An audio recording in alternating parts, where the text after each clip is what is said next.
How does Sony compete with Microsoft if the Activision Blizzard deal goes through? Well, rumors are spreading and starting to swirl about potential big buyouts that Sony may do in response. I was already planning on doing this show theorizing some of the companies and some of the things that Sony might be able to do if they truly want to compete with Microsoft long term. Not that they're not competing, but if this Activision deal goes through, could be bad for anybody who makes a lot of money on Activision properties. So I've got a lot to comb through. I put it right here at the beginning of the video. It's a long video because it's a live stream, and I want to walk through first rumors about Take-Two. Is this a legitimate thing? Is Sony actually going to buy Take-Two? Second, I want to talk about Call of Duty and earnings. Some of those stats and some of those quotes I think have been pretty misrepresented by people out there. Third, what could actually rival Call of Duty? Like, what could Sony do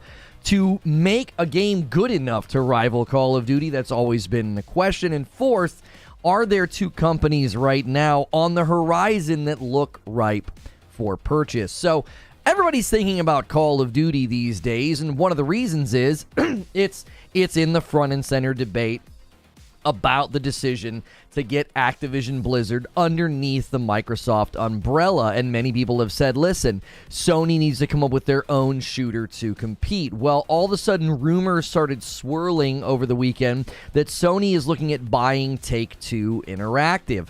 Investing.com said the following: Sony Group Corp is rumored to be considering a major acquisition of Take-Two Interactive Software, a holding company behind popular game developers like 2K Games, Rockstar Games, and Visual Concepts. This was reported on Xfire and Game Central. Now, this all started with a couple of tweets from someone named Lumberjack Rye. That's R-Y at the end. So Lumberjack R-Y had the following to say: I have it on extremely good word that if Microsoft acquires Activision Blizzard, Sony is going after Take-Two Interactive to counter it. 3 of my trusted and almost always correct sources confirmed that by me. Okay, well, who is this guy?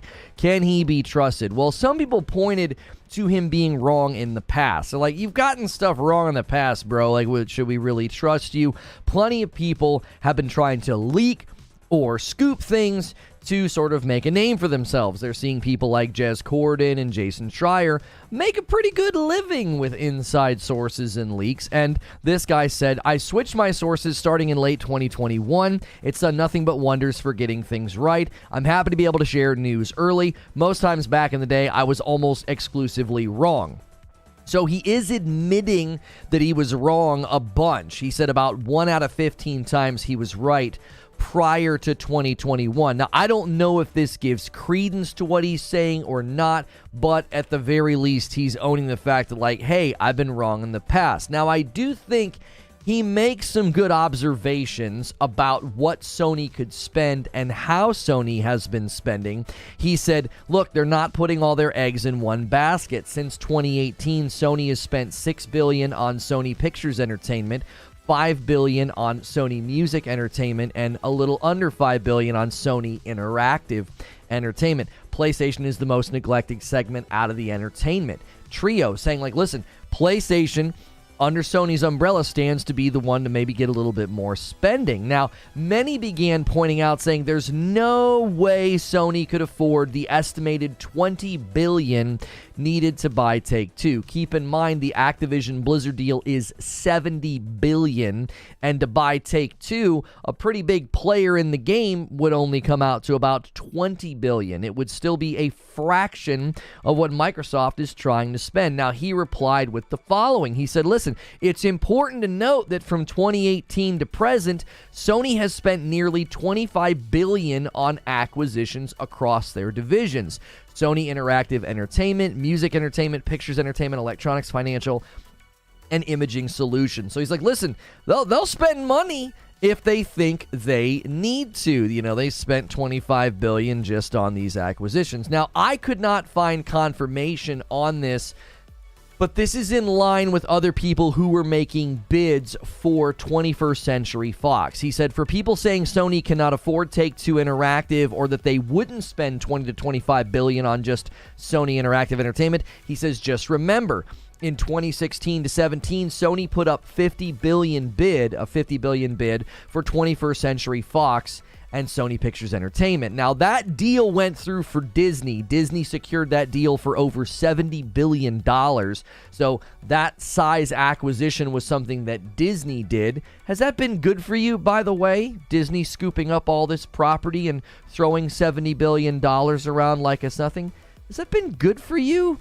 Anyway, many of the bids prior to their $70 billion bid were in the $50 billion range, so it stands to reason that Sony did potentially throw $50 billion at 21st Century Fox. Now, Sony was in the bidding war. I just could not find confirmation on how much they did bid, but all of the bids prior to Disney winning were in the $50 billion range. So wherever you land on this guy's prediction, it does sort of beg the question, right?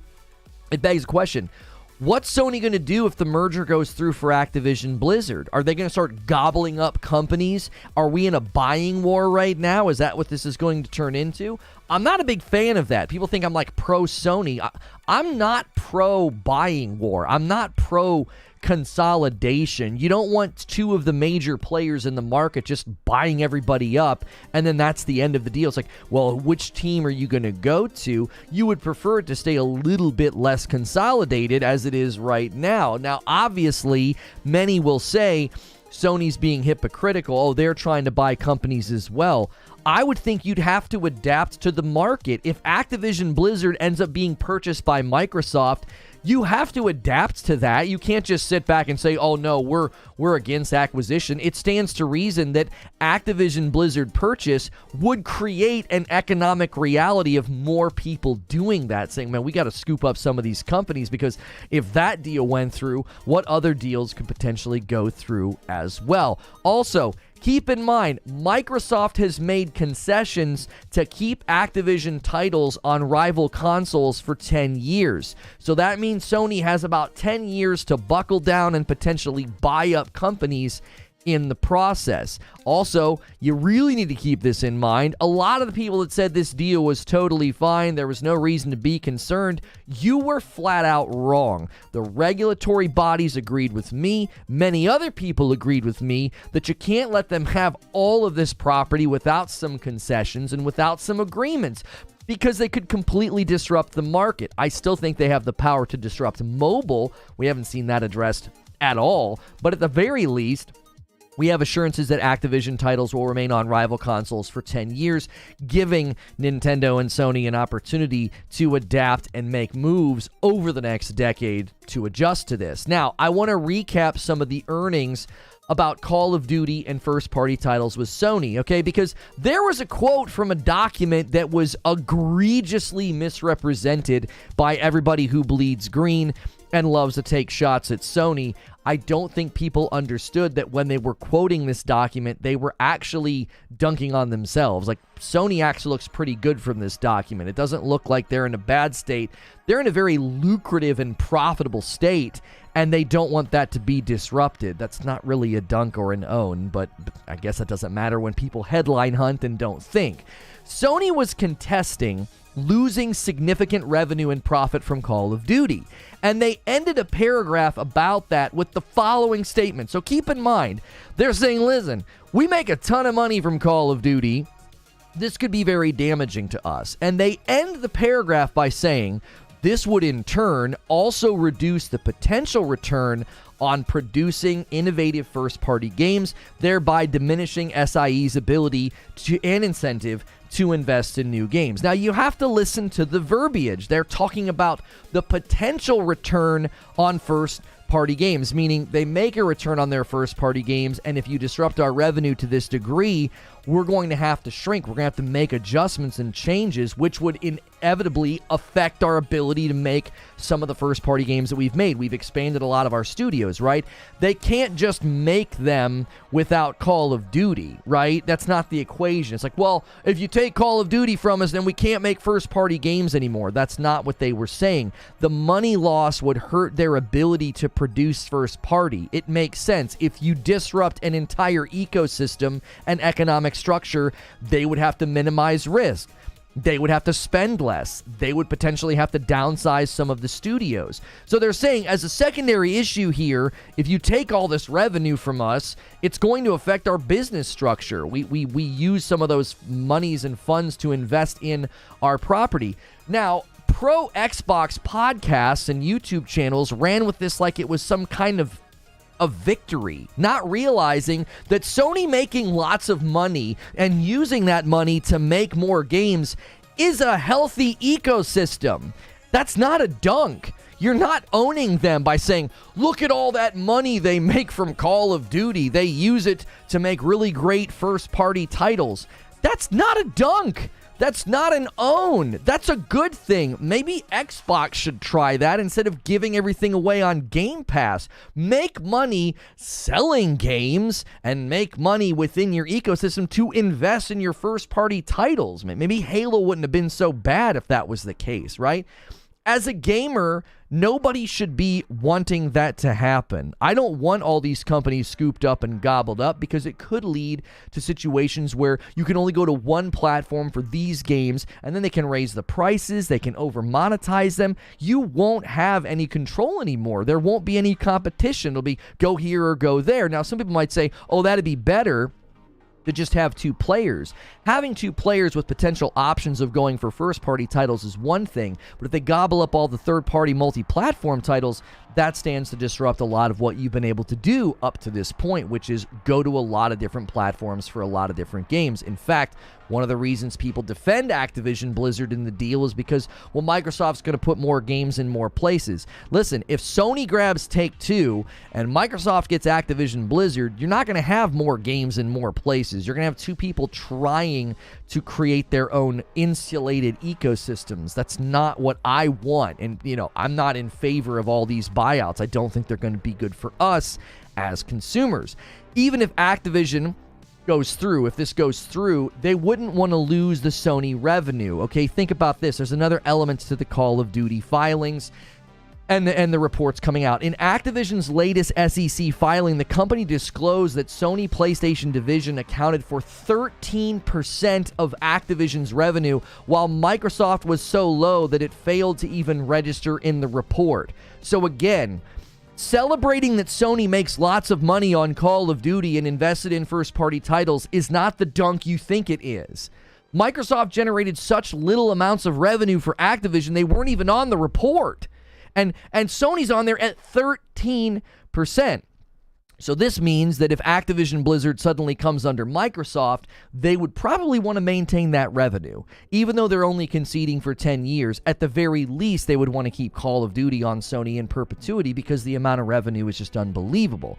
This is why Call of Duty is the big debate for many people. And many people think, well, where does Sony go from here? What if that's Microsoft's big plan? Is to, over the next 10 years, be like, yeah, fine, we'll leave Call of Duty there, but then they're going to rip it from their competitors because they've made it very clear they love leaving Minecraft everywhere. They might likely love leaving Call of Duty everywhere, but you don't have that guarantee. It is clear that Call of Duty is endemic to the revenue streams of Sony, but it's also clear that Microsoft may have plans beyond those 10 years, especially since the latest concession seems to keep driving home the 10-year number. We gave Nintendo a 10-year promise. We promised Sony 10 years. And then they just conceded to the EU that they'll keep all Activision titles on rival consoles for 10 years. So they keep stressing this 10-year thing, okay? Now, it's my belief that creating something to compete with Call of Duty is a fool's errand, okay? But hypothetically, let's just have some fun with this. I don't think you could do it. But if somebody asked me, how would you do it? If you were tasked and said, listen, this is your job. You have to come up with something to rival Call of Duty, okay? Games that are free and everywhere and insanely popular and they make tons of money, right? How on earth am I going to compete with that Leviathan in the market? The first and foremost thing I think you'd have to do is admit that you need to build an MMO FPS. I don't think you could just build another battle royale. I don't think you could just build some compelling campaign or arena shooter. It would need to be an MMO FPS at the quality that we've seen in some of the other very successful MMOs. Final Fantasy XIV would be a good example of a game that has turned things around. You would need something as long-standing as World of Warcraft or EverQuest to rival Call of Duty, because you need tons of people playing, and you need them playing nothing else. That's the only way you're going to do this. Keep in mind, I think this is a fool's errand. I don't think it's possible. But if you told me you got to come up with a plan, that would be my plan. Build an MMO FPS. Now, how would Sony do that? How would Sony build an MMO FPS? Well, if you look at the market right now, I think there are two more companies out there that are going to get scooped up. And one of them is Ubisoft, and one of them is Square Enix. And I think these two companies, with their powers combined, could potentially get Sony into a position to actually build an MMO FPS. You got Final Fantasy XIV and Yoshi P. You got his expertise. You got Massive's expertise after everything they've learned from live service and The Division and good updates and bad updates, right? You have all of that expertise under one roof. This could help with the live service push that Sony wants to do, but it could actually help them build an MMO FPS. You'd have to rely on the people that turn Final Fantasy XIV around. You have to rely on the people at Massive that turn the Division 1 and the Division 2 around. I do think that's possible. Now, I'm not saying that's what's going to happen. Again, this is all hypothetical just for the sake of discussion. Like, how on earth could you build a Call of Duty rival? Ubisoft has all but said that they're looking for a buyout deal very similar to what Bungie got. Bungie gets purchased by Sony. All future property from Bungie will be multi-platform. They remain independent. Ubisoft has essentially said they're open to being bought, but they want to remain independent. So, I mean, that's a perfect dovetail of like, hey, we already did this with Bungie, we can do it with you. Square Enix continues to make moves that makes it seems like they're going to be bought very soon. They keep shrinking, they keep shuttering, they keep canceling things. They seem to be shrinking down to say, hey, we're ready to be bought back up. Now, the only snag there is they sort of reabsorbed Luminous after Forspoken, so that might make them a little bit more expensive to purchase. But I do think both Square Enix and Ubisoft seem to be right there on the edge of being bought, and Sony seems like a great company to do that. Remember, I am not wanting a bunch of these game companies, how you doing, to buy a bunch of companies, right? I'm against the Activision Blizzard deal. I'm not thrilled, and I don't want Sony buying Take-Two. I don't think that would be good for us to have all these companies getting scooped up in a buying war, all right? So let me give you my thoughts and conclusions, and then I want to talk to the live audience. First thing I want to say, at this point, it seems that the Microsoft Activision deal will go through with significant concessions made at this point. Fans of the deal should keep in mind how much has come true for those of us who predicted that the deal would be challenged, it would be blocked without major changes. Many people were doing hand-waving and acting like this deal's going through no problem. These agencies and these regulatory bodies have no power. Okay, look at the concessions you're getting from Microsoft and then quit saying stuff that sounds so stupid, okay? You just look foolish. If the deal leads Xbox into a more publisher role where they continue to work with Nintendo and PlayStation and even companies like Nvidia, this could be a good scenario. On the surface, I don't know if that's their plan. But if Microsoft slowly over the next 10 years turns into basically more of a publishing role and they just keep these properties everywhere and they keep working with Nvidia and Nintendo and PlayStation, I'm not worried at all. The concern is that that's not what they want to do. According to Phil Spencer in the most recent interview that he did, they want to put more games on more screens. And if you listen carefully, he seems to be talking about growing their ecosystem, not helping gamers on other platforms. Not that they have a duty to Nintendo or PlayStation, but if you're hearing his commentary and you think he's talking about Nintendo and PlayStation, he's not. If Microsoft has a long-term plan to continue to gobble up more than ABK in the hopes of creating their own insulated ecosystem, that would be bad for gamers just as much as it's going to be bad if Sony has to respond in turn and buy up a bunch of companies as well. The second thing I want to say, this could lead Sony to feeling pressure to do their own buy-ups of companies. This would be the beginning of a content war, not a console war, but a content war. Who can buy the most content and take it from the other guy? Who can buy up the most property and secure the most strength and the most reach in the market? That will be the true battleground of these gaming companies. Take-Two might seem like a pipe dream, but given Sony's history, it might be possible. They've been spending big money for the last 5 years. Other possibilities, I think, include Ubisoft and Square Enix, especially if Sony wants to start cranking out live service games. So here's my conclusion. While I still think that creating a Call of Duty rival is a giant risk and just a potential waste of resources, a well-built MMO FPS could maybe pull it off. Call of Duty can't be king forever. I know it seems like they've been king forever, but they consistently slip from the throne. Their player numbers drop. The company continually frustrates the community and the users. I don't think they can remain king forever. Now, there are changes that they've made to the game to help them find bugs and fix them faster.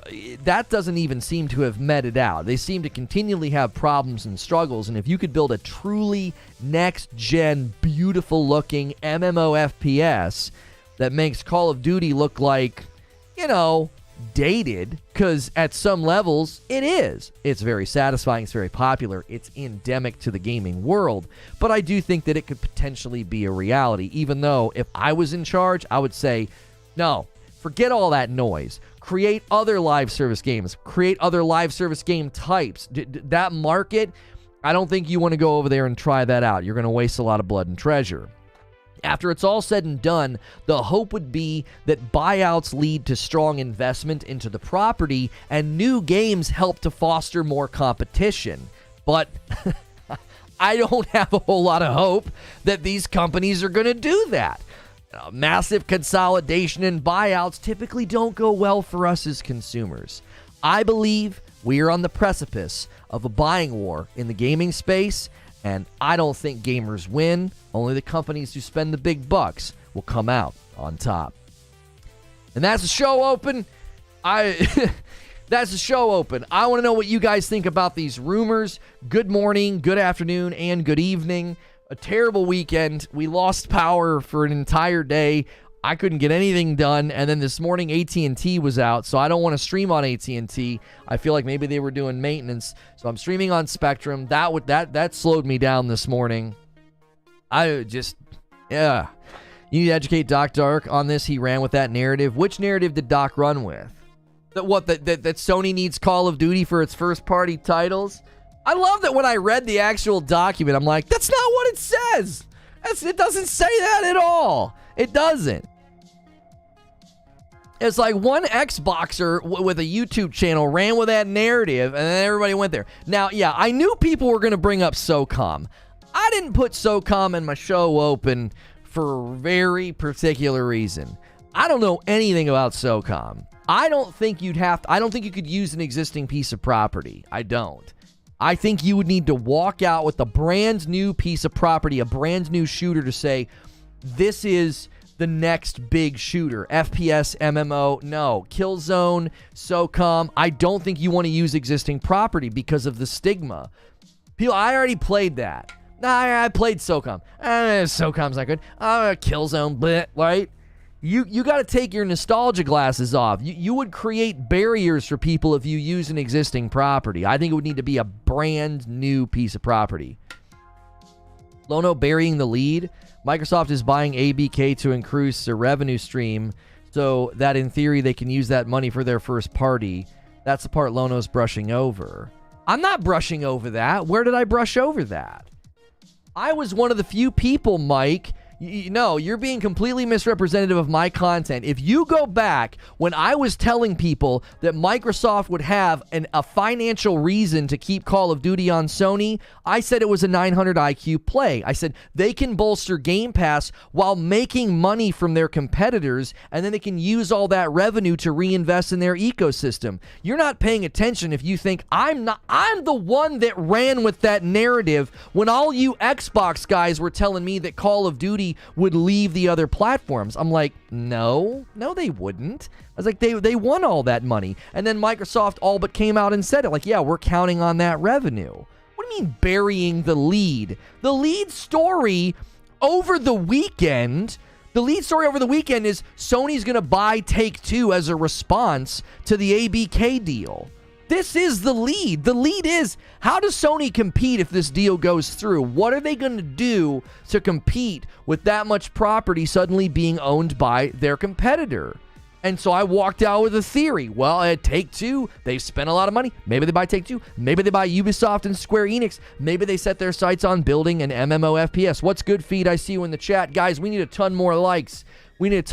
Smash that thumbs up button. Smash that like button. Make sure you're subscribed to the channel so you can talk in the chat. You guys got a long way to go if you want me doing a Just Dance stream, so get it started. Member goal, 0 out of 25. And we're doing a sale. You can get our triple threat for $45. All 3 coffee flavors for $45. Use code March Madness at reforgeroast.com. I remember you saying that. I agreed with that. I used the same argument to say that's why you shouldn't worry they would take ABK money drivers from Sony. It made no sense. Okay, but Mike, you have to listen carefully. Prior to their concessions, prior to Microsoft's concessions to the regulatory bodies, they were only talking about Call of Duty, and then they kept referencing Minecraft. Prior to Friday, I had zero confidence that Microsoft was going to leave things be. It's like, yeah, they'll leave Call of Duty on PlayStation, but what about the rest of the property? What about all the rest of the games? And listen, I don't want Sony buying Take-Two and all these other companies. I don't want to enter a buying war. All we've heard is Microsoft can afford it. Watch out, they got big pockets. The whole time, people failing to separate Microsoft and Xbox. And now that it's possible Sony is going to be on a spree, everyone is like, I want to see the rest of this thought. PlayStation doesn't need to acquire a big publisher. Even factoring in Call of Duty, PlayStation still brings in more revenue than Xbox. Yeah, everybody's saying PlayStation can't afford it, completely disregarding Sony. That's exactly right. Rockin' Robin's going to start us off on the day, every 25 members, and I got to gift 5 back to the community if you're here and you want to join the conversation. We're talking about Sony. How can Sony compete? There's rumors they're wanting to buy Take-Two. There's rumors that they're wanting to buy, I think they want to buy Ubisoft and Square Enix. That's my own theory. And, and Creature really pushed me on this. He's like, come on, look at what's happening. Look at the pattern. These guys want to be bought. Who's the best company to buy them? Sony. Sony be in a great position to buy these guys. I think the factions game that Naughty Dog could bring what Sony needs to compete if they can create a game as service with a compelling story at the level of The Last of Us. I mean, here's the challenge, Lion. This is my belief. I'm open to being wrong about this. My belief is you can't rival Call of Duty with an existing piece of property.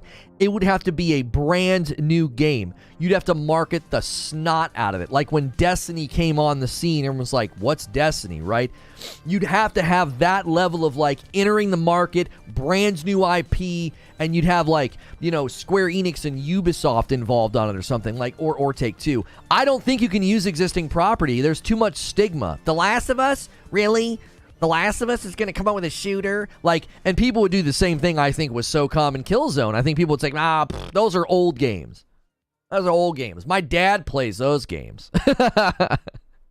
You know what I'm saying? Apex Legends would be another example. Apex Legends jumped into the market. Brand new property.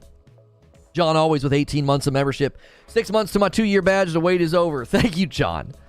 I don't know if there's any validity to the Take-Two rumor, but what I do know is that Sony will start buying up more. They're in the natural progression. This is the natural progression in consolidation. I just feel like they're trying something different with factions. I don't think you're wrong, Lion. I think factions could be amazing. I don't think factions could rival Call of Duty. It's attached to existing property, and I think that hurts it in that particular contest. I don't think being attached to The Last of Us hurts it in general. I think it hurts it in the contest against Call of Duty. Because you have to think within the realm of loyalty. People are loyal to Call of Duty. How will you get them to come to another game? You ain't going to do it with existing property. Yeah, I've been there, done that. I played those games. I've seen those games. Those games look like trash. We've seen this in telecommunications and cable. Right. This is what I have to say to any pro Xbox guys out there that thought this Xbox Activision deal is great. We're about to enter the content war. We're about to enter a buying war where big companies are going to try to buy up all these studios, developers, and publishers. And if you don't like that, if you're like, oh, I don't know about all this, if everybody gets bought up, that could be really bad for us. That could really shrink the market into silos of you're either blue or you're green. I don't know if I like this. Yeah, well, welcome to what happens when a $70 billion Activision deal goes through. Look at what Disney did. Look at what Disney did. Disney spent almost the exact same amount of money on 21st Century Fox. Has that been better for us as the consumer to have all that property under one umbrella? Has that been better for you? I don't know if it has. I would argue that probably not. Because Disney's just going to keep raising their prices, and if you want to watch their stuff, if you want to watch their property, it's all over there. If Sony does this, if Sony gobbles up all these companies and Microsoft gobbles up all these companies, is that going to be good for us? I don't think so. Look at the content war between Amazon, Disney, and Netflix. That's exactly right. That's exactly right. We're entering the content war. It's happening with television and movies, and now it's coming to your doorstep in gaming. Maybe, just maybe, you're starting to see why the Xbox Activision deal might not be a good idea. It might not be a good idea. Next step for Microsoft is to buy Sony. That's not possible. Weren't we in a war already? Seems like 2 years ago I could hear was Xbox has no games, Xbox has no exclusives. I mean, and boo, I'm not debating the minutia of like when it started. What I'm saying is that's different. If you have companies right now that own a bunch of studios and the question keeps getting put out there, where are the games, where are the games, where are the games? The answer to that question is not necessarily, it doesn't have to be, yep, we got to let all these guys buy up companies. That's how you do it. Still having trouble today. Internet outage service is caused by power outages. Oh, yeah. AT&T seems to be back on. I'm not streaming on it, though. I wasn't going to take the risk. They were clearly doing something this morning. Guys, could we see 200 likes on this video? We are off to a super strong start, but folks are not clicking. You got to click that thumbs up. Minimize chat, click the thumbs up. If you've never been here before, I'm a safe for work broadcaster, and likes help the video find more people. Almost 500 people here.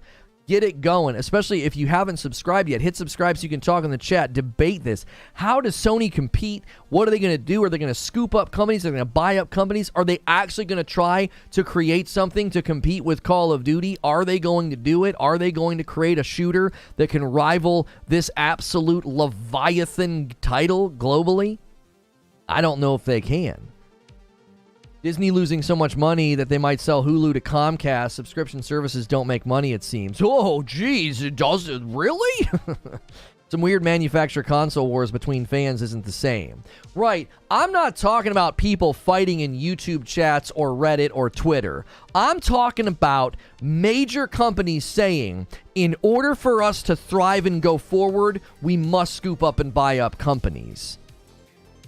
That's what's going to happen. There will be reverberations from the Activision Blizzard deal. The Xbox Activision deal will create market reverberations. Sony will try to scoop up companies. I don't know. Nintendo might get in the game. Who knows? Amazon will certainly throw their hat in the ring because Amazon's trying to get into the gaming space. And we all know Amazon's got deep pockets. Amazon's got money to spend. They do. My point wasn't who started it or when it started, rather that it was already ongoing and is the most wars in history. Things, as with most wars in history, things always ramp up. Yeah, but there's a big difference between, as I said, gamers competing and battling and bickering online and the companies themselves doing it economically, right? There's a big difference between the two. The like button stole your sweet rolls, chat. Yeah. Well, they keep this Leviathan title on all platforms like Microsoft claims they will do. It's not going to compete with crap if it's only on one platform. Sven, that's an excellent point. I don't think Call of Duty ever leaves Sony. I don't think so. I don't. Because I don't think Microsoft would ever say, hey, 13% of Activision's revenue came from Sony. Let's just chop that off. Like, you're not going to do that. You're not going to do that. You're not going to look at you spend $70 billion to buy a company, and there's existing revenue streams that accounts for 13%. There's no way. There's no way. Made it, Cheeks. What's good, Icebreaker? How are you? Welcome on in. Welcome on in. Appreciate you guys tuning in every single day of the week. We do live streams. Our second stream today, right in line with a lot of what we're talking about. We're going to see what Rare's doing with Sea of Thieves. Yes, you can. When Microsoft funds Xbox Gaming, Sony Gaming is separate to Sony, and there is not the pockets to even try to compete. Buying game property is only one winner, like it or not. Creature says, what I'm saying, since we have seen it in the telecommunications, cable, and now streaming services, we will see everyone have to pick a side. Everyone in gaming will end up on either Sony, Microsoft, or Nintendo's side, team, or partnerships. No one will be immune to it. Even Tencent and Embracer, no one will be immune. We've seen this happen in other industries, and we are now seeing the beginning of it in gaming. Jolly good show. Thank you, Lufi. Think about it from that perspective. Imagine being a publisher, and imagine being a developer and watching this play out. You're going to have to pick a side. You're going to have to pick a side.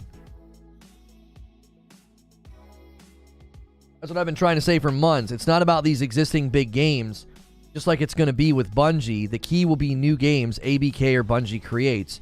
Bungie has under contract that all future titles they create are multi-platform. That's a false equivalency to ABK. ABK could take properties outside of Call of Duty and put them elsewhere. However, they've made concessions that for the next 10 years, all Activision games will remain on rival consoles. That concession's good for 10 years. And then they obviously made the promise to bring Call of Duty to Nintendo and other platforms.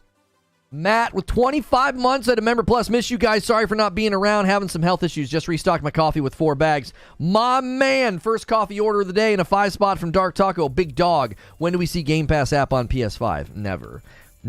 Why would they do that? Sony has no interest in that. Thank you for the 4 bags of light roast, Matt, my man. Well, let's get some members going here. We got people going today. We got good conversations happening. Nobody's being nasty.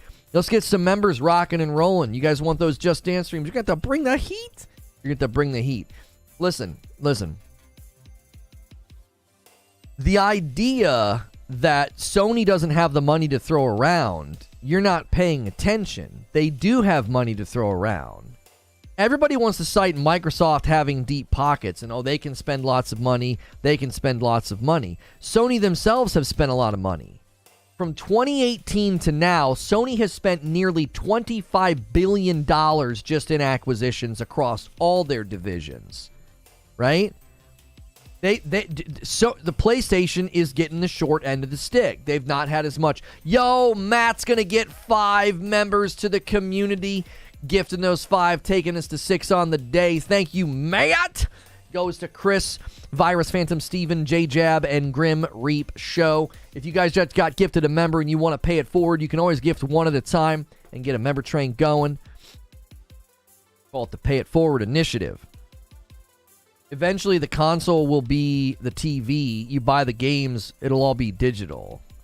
But Sony is broke. Yeah, the idea that Sony doesn't have money to throw around, I just don't think that's a feasible narrative. They have money they can spend. But the question is, do they want to? Activision was looking to sell. If it wasn't Microsoft, it was probably going to be Tencent. The fact that Tencent didn't get them is a win for the gamers in my book. Well, I think what would have been a win for gamers, Hassan, is Activision getting broken up. So it would have maintained some semblance of distribution instead of consolidation. Like, I think it would have been far better for ABK to get broken up. I don't want Tencent having them. I don't want anybody having them. They're too big for one company to suddenly acquire them. It's why I'm looking at Sony thinking, well, if Sony buys Take-Two and Bungie, I'm sorry, they already bought Bungie. If Sony buys Take-Two and they buy Ubi and they buy Square, like, I don't want to go down that road, bro. I don't want to go down that road. I don't want Sony scooping up and consolidating either. I've always told you guys that if Sony wanted to buy Activision Blizzard or Amazon or any other company, I'd be against it. I'd be like, no, that's not good for us. Consumers don't benefit when the companies start siloing up and consolidating. It hasn't helped us with streaming TV and movie services. It hasn't helped us with cable and internet, and it hasn't helped us with cell phones. It hasn't helped us at all. Microsoft buying ABK is to secure Game Pass's success. They don't care about anyone else. I think that's oversimplifying it. I think they also want massive, massive mobile revenue because the industry is shifting heavily to that.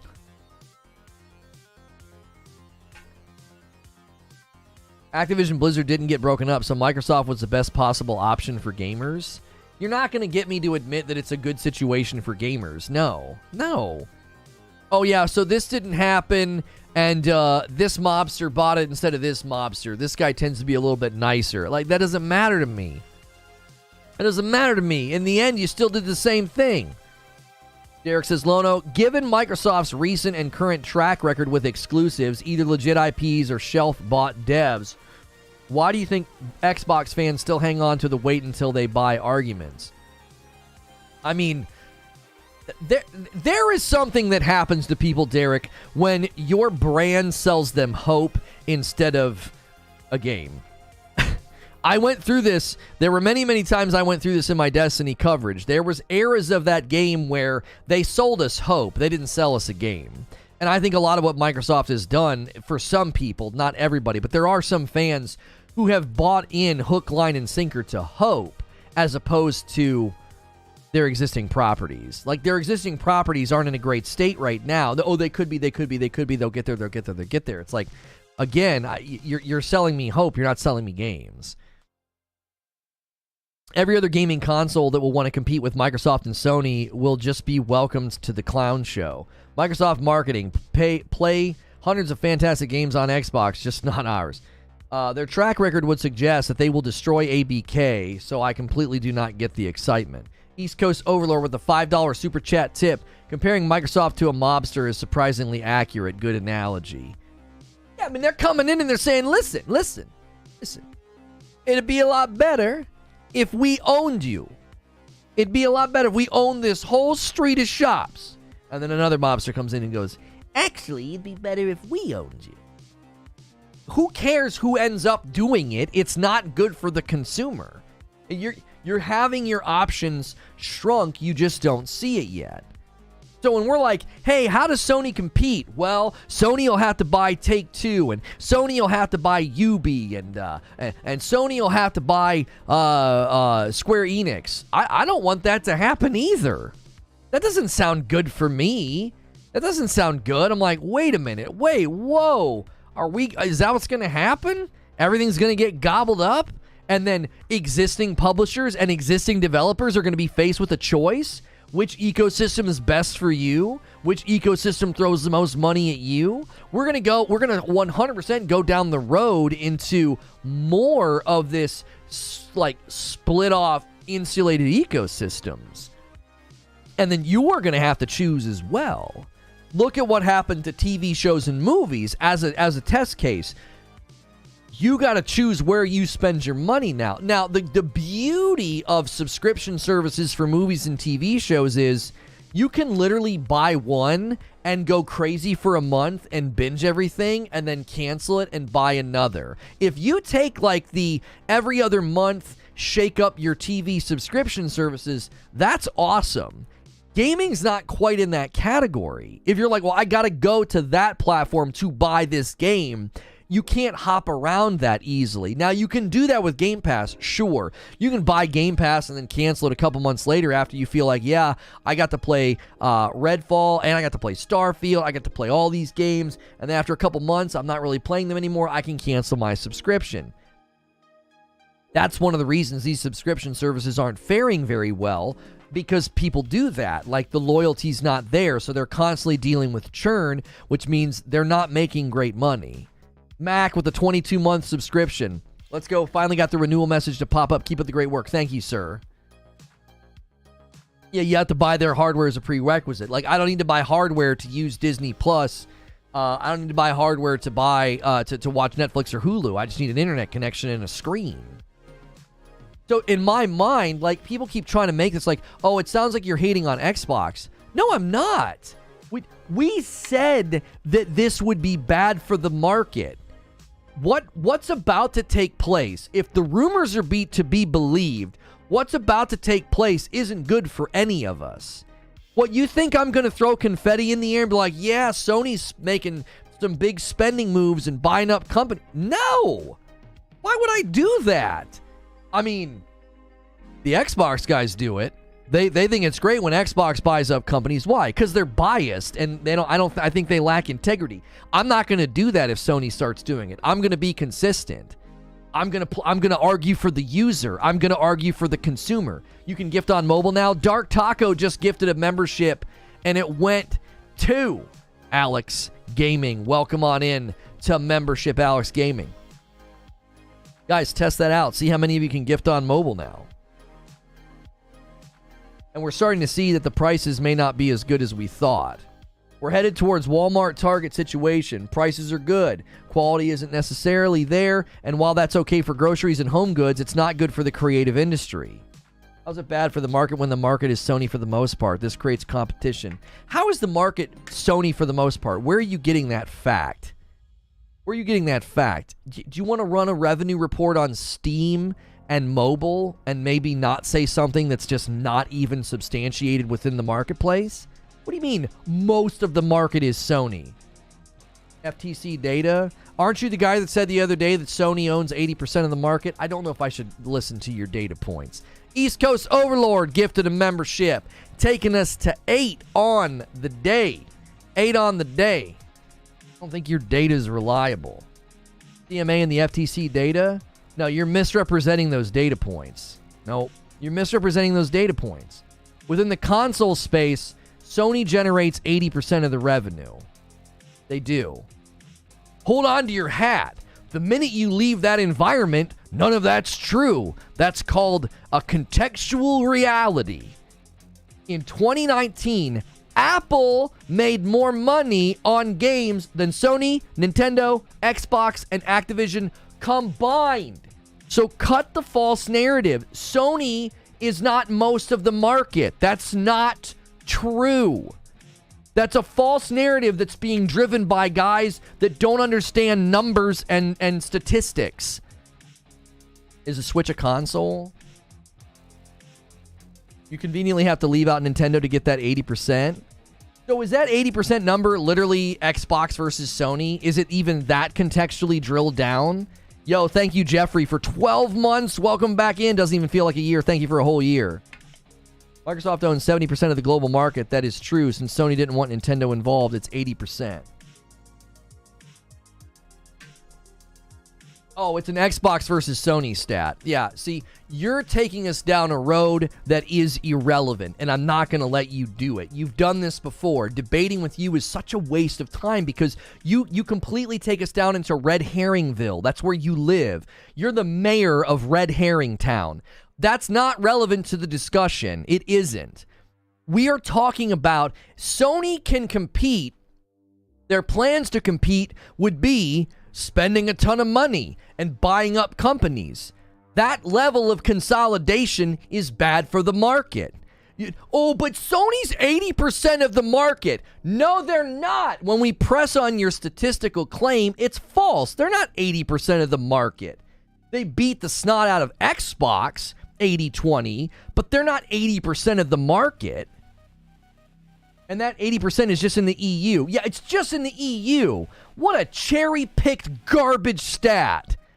Sony versus Xbox in the EU is an 80-20 split. Therefore, Sony's 80% of the market. What's the big deal? They're 80% of the global market is what you stated. Get the frick out of here with your cherry-picked stats and your distractions. Stop. Yeah, and Sony does like a 96.4% split in Japan. That's not the global market. It's not the global market. Sony's kicked the snot out of Microsoft in Japan for years. That's not even surprising. FTC took Nintendo out of the equation, Lono. Why are you brushing over that? Microsoft didn't want to do that.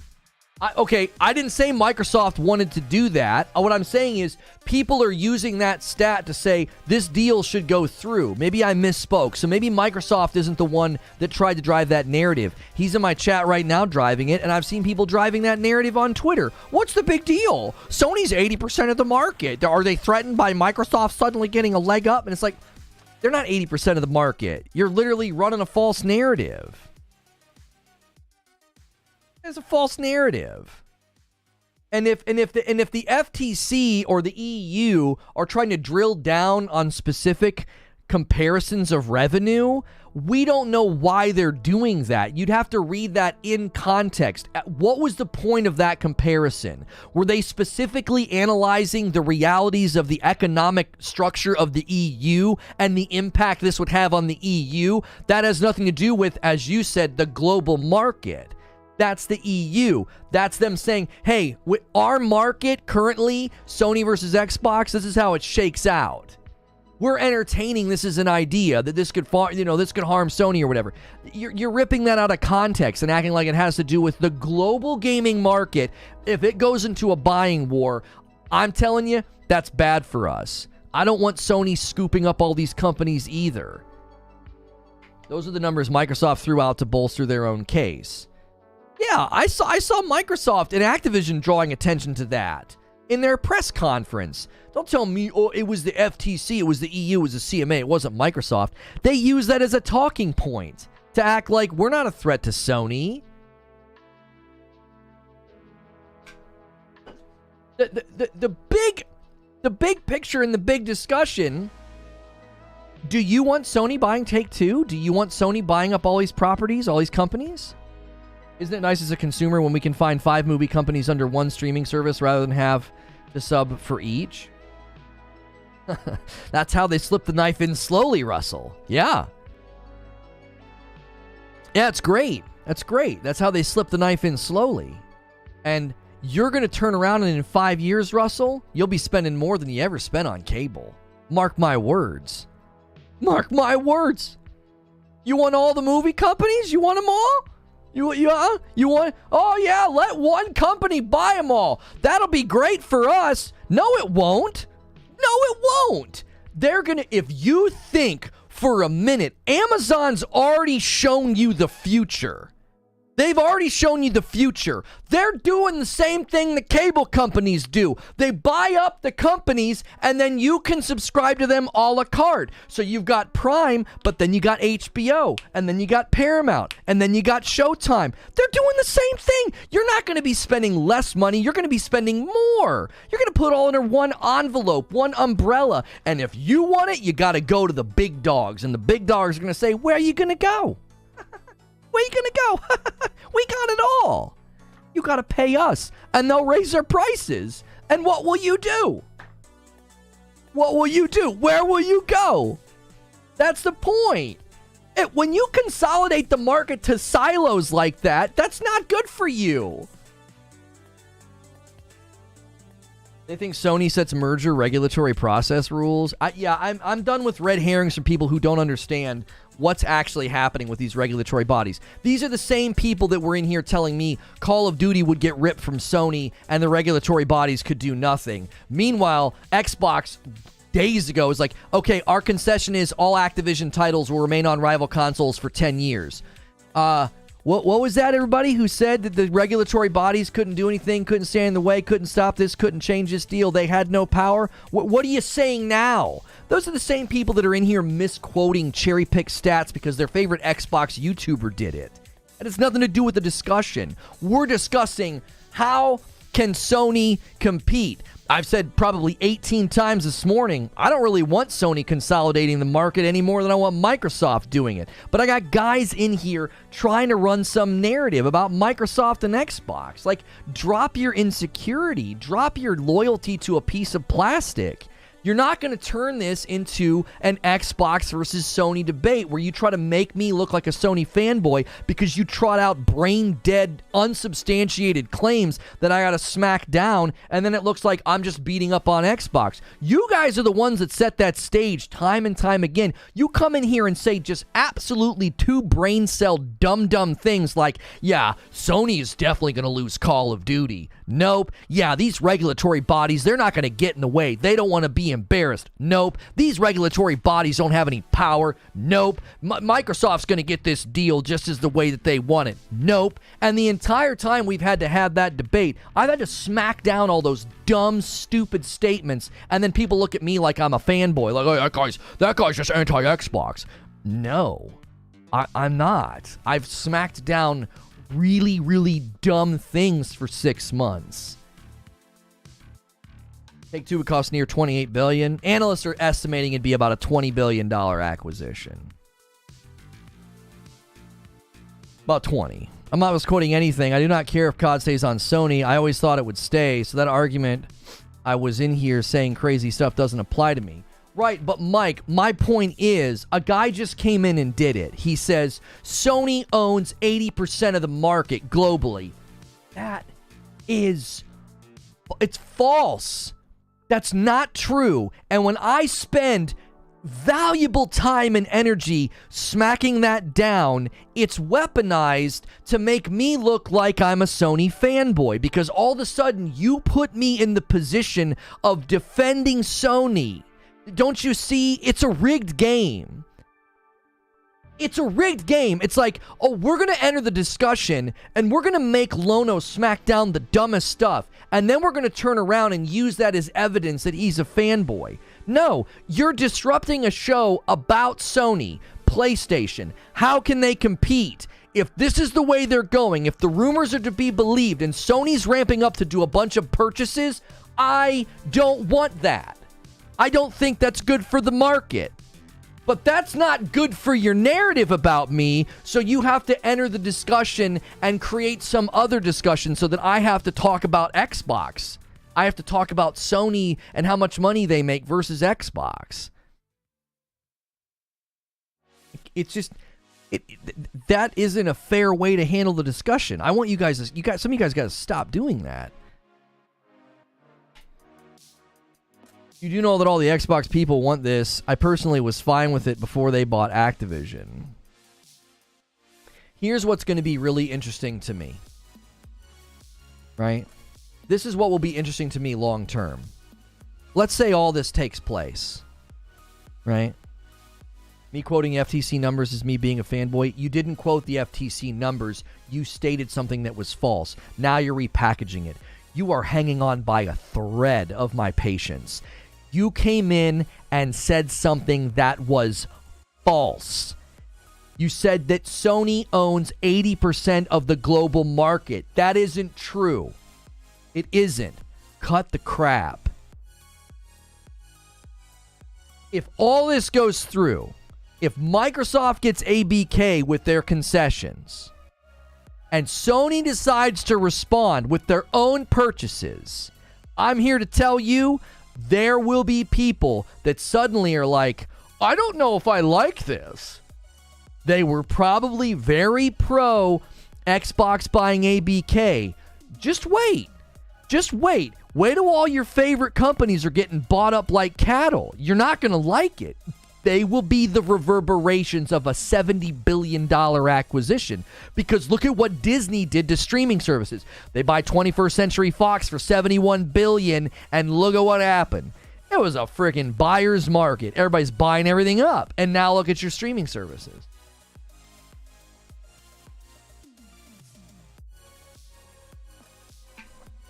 I said 70% of the global console market based on the rules set by Sony and the FTC. No, it's not what you said. Your original statement was not that. Not going live on the Tickety Talk. I didn't feel like messing with it this morning because I was having technical issues with AT&T, so I didn't even record a short this morning. I was a little frazzled.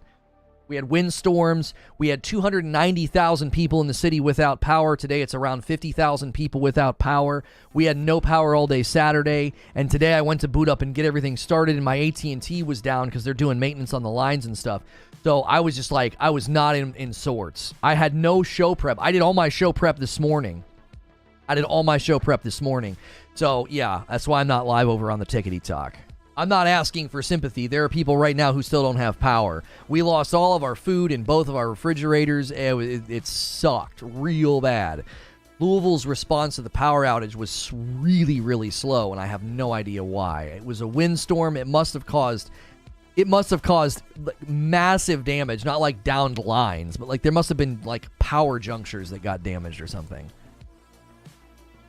It's Microsoft's own numbers.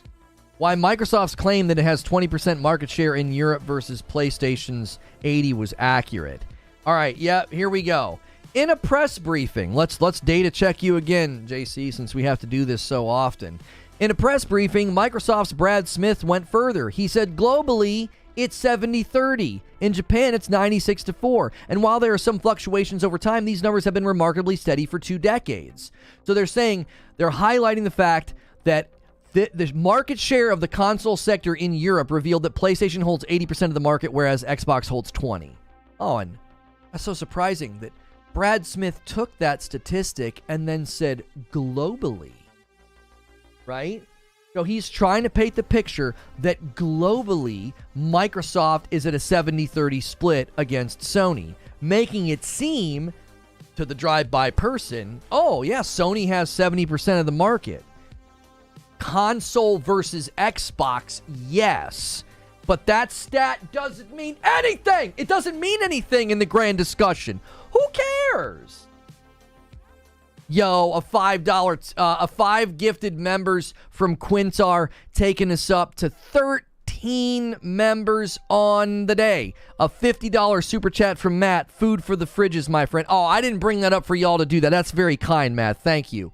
Thank you. If you're choosing between super chats and gifteds, do the gifted. I get the $50 either way, Matt, but that's 10 people getting a membership. We're trying to get back up to those good member numbers to unlock some things. We will do the doubleheader horror game weekend this weekend. I couldn't do it on Friday and Saturday. I didn't have power. I had no way of letting you know that. I was sitting here in a dark house with nothing. So you guys need to know that. I will make it right. I will make it right. I'm in Louisville, Kentucky. It was bad. It was real bad. So that's why it was terrible. The kids were amazing. Could I get 27 more likes on this video? We are discussing the latest PlayStation news is that there are rumors swirling that Sony will buy Take-Two Interactive. A PlayStation Take-Two Interactive deal is being rumored. I was going to theorize that if PlayStation wants to compete with Call of Duty, because everybody keeps saying that's what they need to do, I argue they would need to build an MMO FPS, and if they got Ubisoft and Square Enix, they could help them do it. That was kind of one of my opening arguments, but I had to include the Take-Two stuff. I had to include the Call of Duty revenue, the 13% revenue coming from Sony to Activision. I had to include all that. Is Take-Two even selling? I don't know. Sitting in a dark basement with a candle, holding a controller, gently weeping. Well, we couldn't open the refrigerators, but thank God for bourbon. Friday night, we sat on the couch, we played some board games, and we had some Woodford Reserve. It wasn't too bad. Saturday was when I started to get agitated, because I was like, they're barely moving the needle on the number of people without power. Like, come the frick on. It was a beautiful day. Like, it wasn't still storming anymore. Sony did not push for not including Nintendo. That would actively hurt their case. Use your brain. Right. You're acting like Sony pushed for that comparison. Microsoft is pushing for that comparison because they're trying to make... We don't do old fashions. We just drink it straight up. We've done old fashions before. My wife prefers it neat, and I kind of do too. I like a little bit of ice, and she doesn't. Like, listen to me. It's far better for Microsoft's case to convince the EU, to convince you, that this is a them versus Sony scenario. Right? Because if you compare Microsoft to Sony and Nintendo, suddenly the numbers aren't so stark. Do you see? You go into Japan, you go globally, and you compare how much revenue and console distribution Nintendo has and Sony has and Xbox has on like a pie chart. It's not going to look so dichotomous. It isn't. Sony didn't want Nintendo involved. Like, where are you getting that? Sony didn't want Nintendo numbers in the case? Why? Did they say why? Who and where is that quote coming from?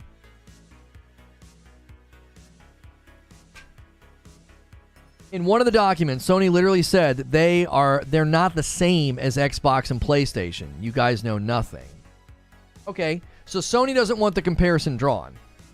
That still has nothing to do with today's discussion. That has nothing to do with today's discussion. In fact, let me grant your point.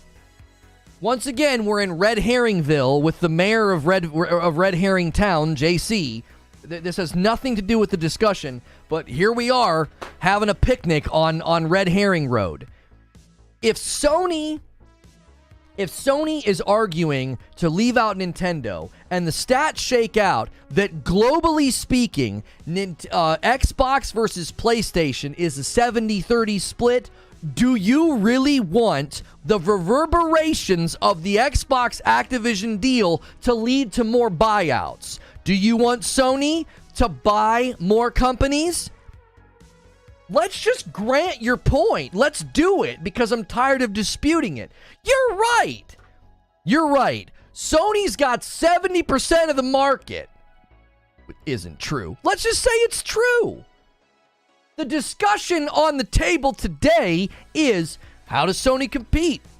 We have rumors swirling of a Sony Take-Two Interactive deal. I have my own speculations that Sony and PlayStation are going to try to buy Ubisoft and Square Enix. If we enter into a buying war, it will be a response to the Activision Blizzard deal. It will be a response to the Xbox Activision deal. So you need to remember, if you are super pro Microsoft buying Activision Blizzard, then buckle up. Because to be consistent, that's the era that we're about to enter. And if you want to start saying, well, no, I don't want them, then your bias is just clearly seen.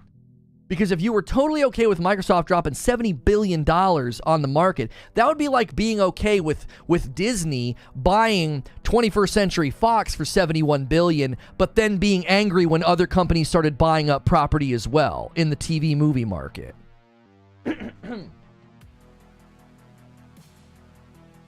Eugene says, regulatories have separated it because they wanted to compare Gen 9 consoles and the Switch's Gen 8. It's not Sony doing it. There you go. It sounds like another false narrative. Yeah, it was Sony. Sony pushed for that. Sony pushed for that. It sounds like the regulators did it because of the generations of the consoles. PayPal here? What is PayPal here? Oh, it's a service. I don't use it. It's being discontinued.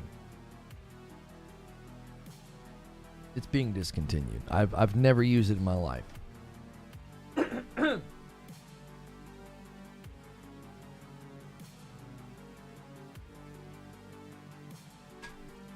Sony cannot win in a buyout?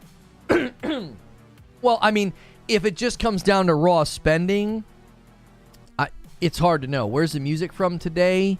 It is Stream Tunes. I think they may have added music. Hang on, let me check.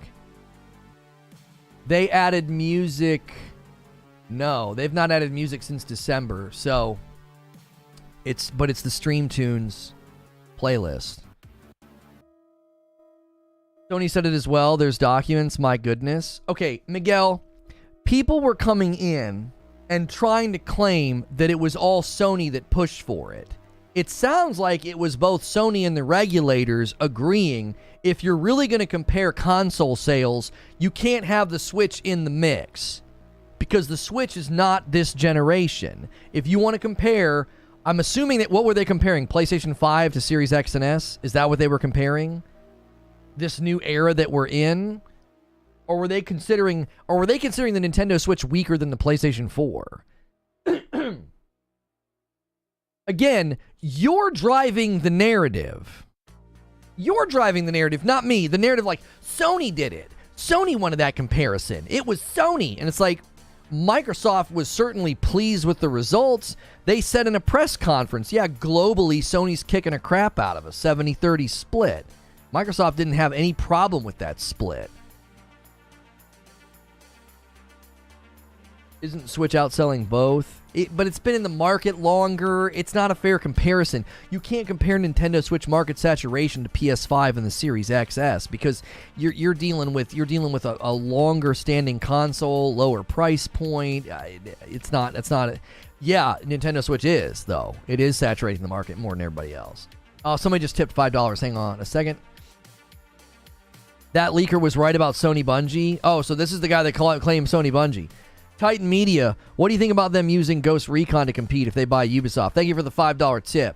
Okay, so the premise of my argument starting out this morning was that I believe the only way, by the way, I don't think you can compete with Call of Duty. But if somebody made me do it, they said, no, you need to come up with a plan right now, right? The whole gun to my head situation. Like, if you made me come out with a plan, this would be my plan. You would need to build an MMO FPS. It would need to be a massive multiplayer online FPS, and it would need to be a new IP. I don't think you could use existing IP. There's too much stigma. Somebody would say, I've played SOCOM. I've played Ghost Recon. I've played Killzone. I've played The Last of Us. It would need to be a brand new IP. You'd have to market the absolute snot out of it. COD's not the juggernaut it once was. You don't understand the player numbers, the revenue numbers, Call of Duty Mobile. No, you guys that think, oh yeah, you could totally compete with Call of Duty. Sure. Why has nobody done it then? Why has nobody done it? If you could just do it, if it's as easy as everybody says it is, then why has nobody done it? Here's a real brain tickler for you. Let me just put out some premises that often get trotted out in my chat and on the internet. Microsoft's got deep pockets, baby. They can spend as much money as they want. They'll beat Sony in a spending war. Interesting. Okay, so let's table that. Let's get that on the table. Microsoft has insanely deep pockets. They have so much money, they could beat Sony in a buying war. Interesting. Okay, let's put another thing on the table. 48% of the people who buy Call of Duty buy it on PlayStation. Huh. Okay. Last premise. Are you ready for the plane to land on your house? Here it comes. You could totally create a Call of Duty rival. Oh, yeah? Well, gee, who would be in the best position to do that? The company that, according to the fanboys, has more money than God, according to the stats, sells the minority of the Call of Duty community, and then, hey, you could build a Call of Duty competitor. Do it! Do it, Microsoft! If it's so easy to create a Call of Duty competitor, wouldn't it stand to reason that the company with the never-ending deep pockets of funds and monies and the people that don't even sell Call of Duty, even one-to-one that sells on Sony, wouldn't you think that they would do it if it was so easy? Why is Microsoft not making a Call of Duty competitor? They have a financial reason to. 48% of the people who buy Call of Duty buy it on PlayStation. Microsoft would be the best company to create a Call of Duty competitor. Why can't you do it? Why can't you do it? You have unlimited funds. Microsoft's apparently got unlimited funds. And you clearly haven't been able to secure a Call of Duty audience. So this idea that like, oh, Sony could do it. Sony could create a Call of Duty competitor. Why would Sony create a Call of Duty competitor when their ecosystem has 48% of the people buying Call of Duty? Why would they do that? You want them to spend money to compete with one of their own massive revenue funnels? It doesn't make any sense. It makes way more sense for Microsoft to do it. Buying companies is a form of competition. The fact that you don't see that is amazing. The fact that you think buying companies is a form of competition means you would flunk out of community college your first economics course. You want to talk down to me? I'll do it better than you do. $5 from Space Dovahkiin. After this case, a revenge acquisition is going to be basically impossible for Sony, especially after the subpoena papers come out. Regulators now know now. Yeah, but what do you mean? So they would let them... So they would let Microsoft buy a $70 billion acquisition, but they wouldn't let Sony do it for 20? Are you kidding me?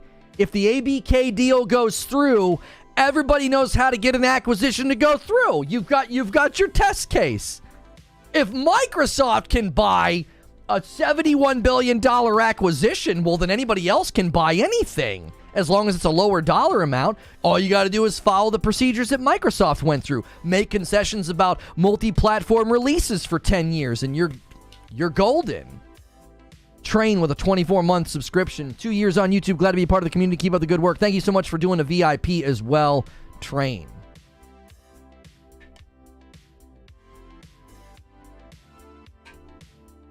It's harder for market leaders.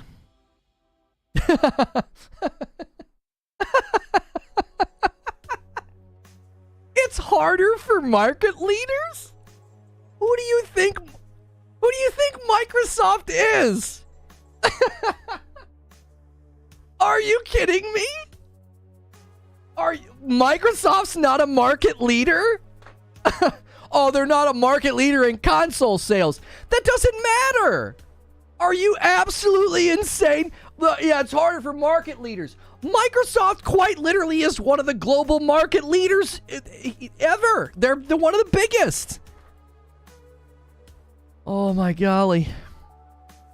They're not a market leader. Microsoft's got deep pockets, Lono. They got more money than God. But they're not a market leader, okay? People think these subpoenas are going to reveal nefarious dealings. Conflating multinationals competing to purchase companies with market competition is just laughable. Thank you, John Always. Conflating multinationals competing to purchase companies with market competition. It's like, yeah, this is competition, bro. You haven't defined the market? Which market are you talking about? Okay, hang tight with me, Todd. For someone to claim that it'll be harder for Sony to buy a company because they're a market leader while acting like Microsoft's not a market leader. Now, somebody might say, well, the regulator's primary concern is the gaming market.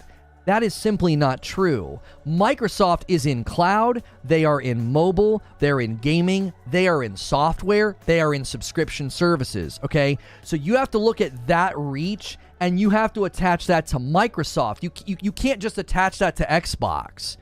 You're trying to play this cherry pick game where it's like, well, sure. Microsoft's one of the biggest companies in the world, and they're creating their own infrastructures for cloud and mobile and subscription services. Subscription services, mind you, that are on PC. The PC gaming market is seeking to explode over the next 10 years. So if you look at them and you act like, well, Microsoft's not a market leader, but Sony is, you've invalidated a lot of the argumentation of people acting like Microsoft's got unlimited funds, unlimited money. Sony will never be able to compete in a spending war. So you're going to say in one breath, yeah, Sony could never compete with Microsoft in a spending war, but Microsoft's not a market leader. Sony's a market leader, so Sony won't be able to purchase games as easily or game companies as easily. It doesn't make any sense. The regulators are concerned about the power of the third largest company in the world, bringing their resources and power to bear on a singular market, which they've failed to succeed in. That's exactly right. We had a little bit of a fluctuation there. I am streaming on Spectrum. Might cause some issues. Hang on, let me just pull up my my task manager. It was very, very quick. Very quick. Yeah, that's not competition.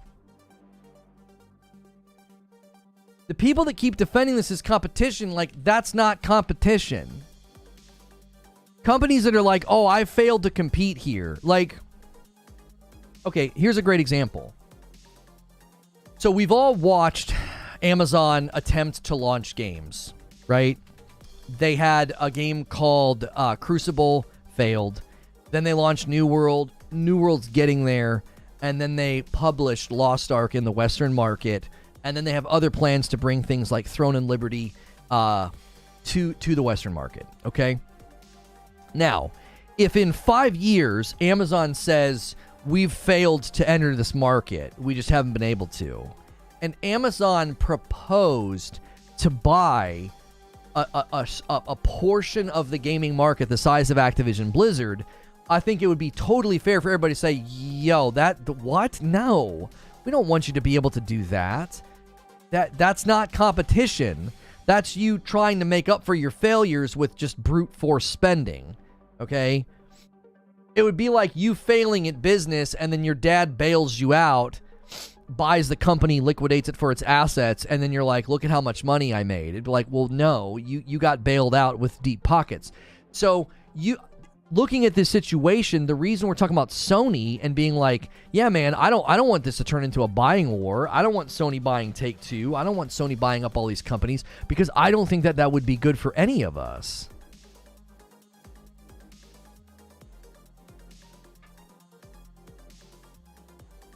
Sounds like it to me. As M&A lawyer, it sounds like it to me. I don't believe you.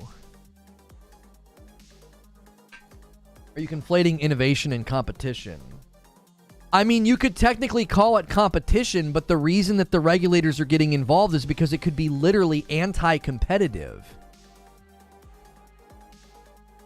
Yo, what's good, cowboy? Can I get a recap? So let me give you guys a recap. Okay, so the latest PlayStation news is there are rumors swirling that Sony PlayStation wants to maybe potentially buy Take-Two Interactive as a response to the Xbox Activision deal going through.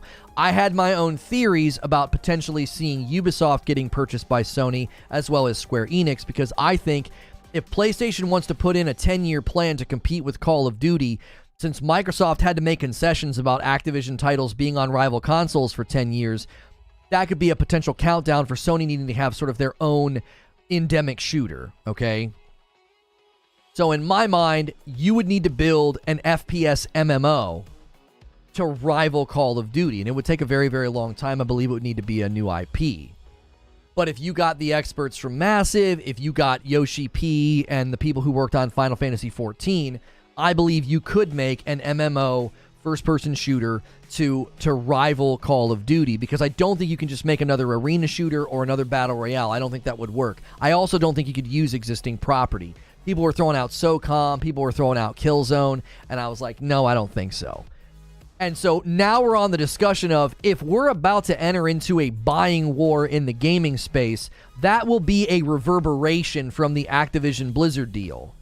If the Xbox Activision deal goes through, it will create reverberations in the market. It happened with Disney buying 21st Century Fox for almost the same amount of money. They bought them for $71 billion.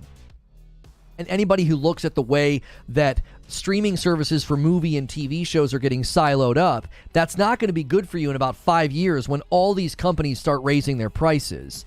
You're going to end up likely spending more than you ever spent on cable, because where else are you going to go? So that's the argument. And people keep bringing up like, oh, well, you know, it's a different case for Microsoft because, oh, yeah, Microsoft's not a market leader. And it's like, to look at Microsoft as like some kind of plucky underdog here who's trying to compete in the gaming space and we should let them have a go. It's just like, oh, and if Sony tries to do it, well, Sony's a market leader. They won't let Sony buy Take-Two Interactive, or they won't let Sony buy, you know, Ubisoft or these others. Take-Two would be a minimum $40 billion. No, market analysis has them valued at like $20 billion, about half that. Sony don't have the appetite or pockets for that deal. That's completely and utterly false. Since 2018 to now, Sony has spent over $25 billion in acquisitions. So over the last 5 years, Sony has spent more than what they would need to get Take-Two. If Take-Two was about $20 billion, Sony has demonstrated their willingness to spend that amount of money. You have to pay almost double always? I don't think that that's true. Sony will compete with the same strategy that's worked for them for the last 20 years. Sony knows they can't compete with Microsoft's wallet. They'll compete by investing in smaller studios and IPs. Sony is probably buying Take-Two, and for people who are saying that they can't afford it, let's not forget that Sony was ready to spend $50 billion for 21st Century Fox.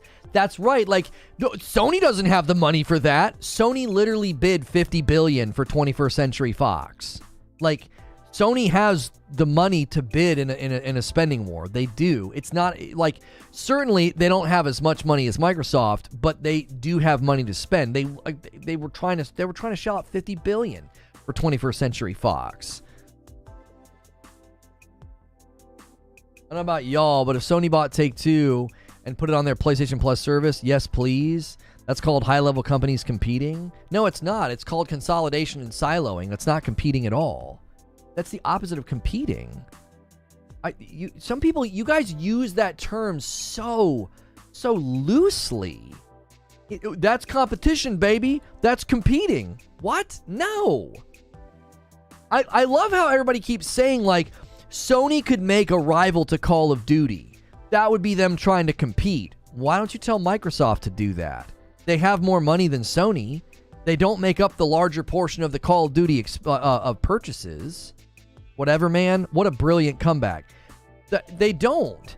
Like, Microsoft is in the position to have a reason to create a Call of Duty competitor. Why wouldn't they do it? Why wouldn't they? If you're going to sit here and say Sony should create a Call of Duty competitor, why would Sony do that? They make up 48% of the Call of Duty purchases. The best company right now to make a Call of Duty competitor would be Xbox. It doesn't make any sense. They're the ones that don't sell nearly as many copies of Call of Duty. They're the ones that allegedly have never-ending cash flow. Coffee received looks a lot bigger in real life. The Frickmas bag, delicious. Oh, thank you so much, Bone Slide. I appreciate that. Yeah, if you guys want to order coffee, you can go to reforgeroast.com. Right now, you can get our triple threat for $45. Use code March Madness. See if Take-Two is willing to sell first. And Take-Two is for the Activision deal, by the way. They're supporting it while Sony is against it. I don't care about that. Sony can make a game better than Call of Duty, but Sony cannot make a more popular game than Call of Duty. That's the issue. Popularity equals money. Right. And Cowboy, they have a vested interest in not competing with Call of Duty. Why would you try to compete with Call of Duty? Why? You make up 48% of the people who sell Call of Duty and buy. I'm sorry, the people who buy Call of Duty. Is Take-Two public? I don't know. Because then it's not up to them, right, Zubair? If the deal is good enough, they have to consider it, and then they have to, as their duty to shareholders would require them, they'd have to take the deal. I don't know if they're public. If they're public, it's not really up to them. It's a matter of if the deal is if the deal is good and good enough for the shareholders, then they will. They'll take it.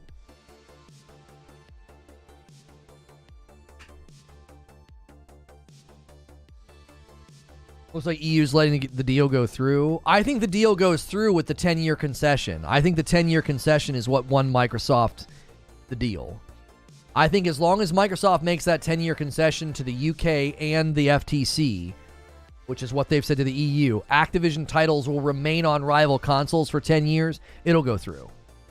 That's what most of us wanted. We wanted some assurances that these titles would stay put, at least for the foreseeable future. The big question mark is, what happens in 10 years?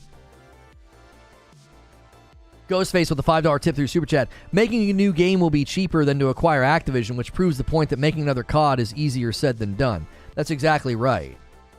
I'm always going to flip that back around. That dawned on me just this morning. It dawned on me just this morning as we were having the debate. Oh, Sony could build a rival COD. Sony could build a rival to COD.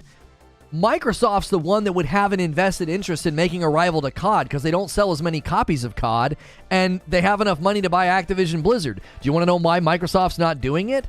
Because it's not easy. It would be really hard and it would likely fail. I think Sony's going to compete. Those 11 to 12 live service games that Sony's working on will have at least 3 shooters. They're going to compete. Doc, I talked about that a little bit earlier this morning. I said some of this, in my mind, you wouldn't want to take on Call of Duty directly if you're Sony, because 48% of the people that buy COD buy it on your platform. Why would you want to compete with yourself? Why would you want to compete with yourself? Oh, we already have half the Call of Duty audience. Let's just make a bunch of great live service games in other genres. There are people that love ARPGs like Diablo. There are people that love third-person shooters. There are people that love RPGs like Destiny. Let's get into those markets. Now, if you made me come up with the plan, this was in my show open, if you forced me to come up with the plan of how to compete with COD, you'd have to create an MMO FPS. You would have to create a massive game like the size of World of Warcraft and it would need to be an FPS. Because if you just try to take Call of Duty head on with like another Battle Royale or another arena shooter or like another really good campaign, it's white noise at this point. There would need to be something that would stand on the shoulders of like Destiny and The Division and PlanetSide and to deliver true excellence in an MMO FPS. I believe Square Enix and Ubisoft could help Sony do that. I think they're two potential companies that Sony will want to buy. The rumors about Take-Two Interactive, I could see Sony wanting to do that as sort of a response to the Xbox Activision deal if it goes through.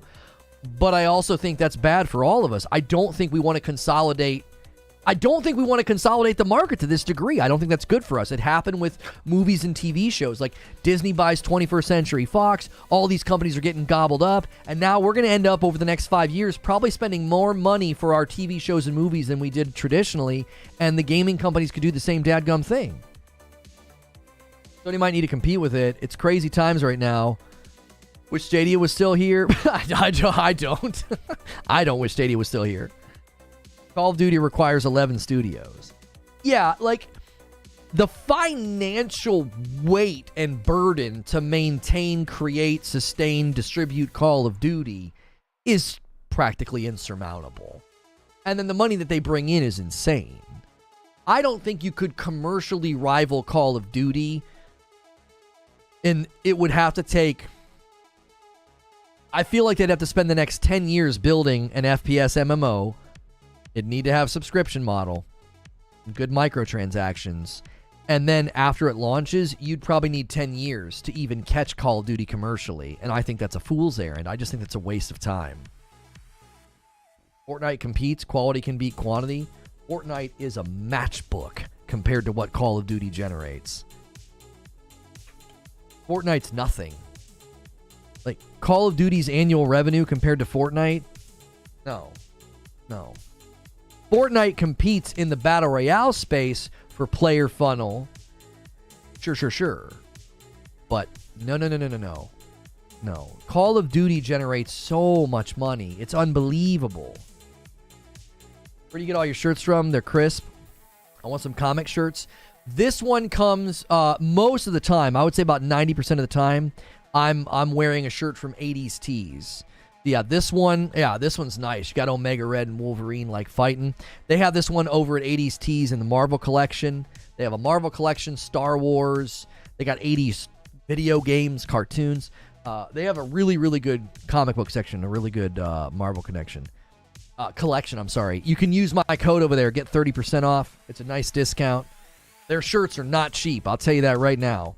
Our code usage went down because they had to raise their prices like everybody else. So my 30% puts a nice dent in it, but it's, yeah. They got tank tops? I don't know. Yeah, I didn't think about that. I don't know if you want to roll these up.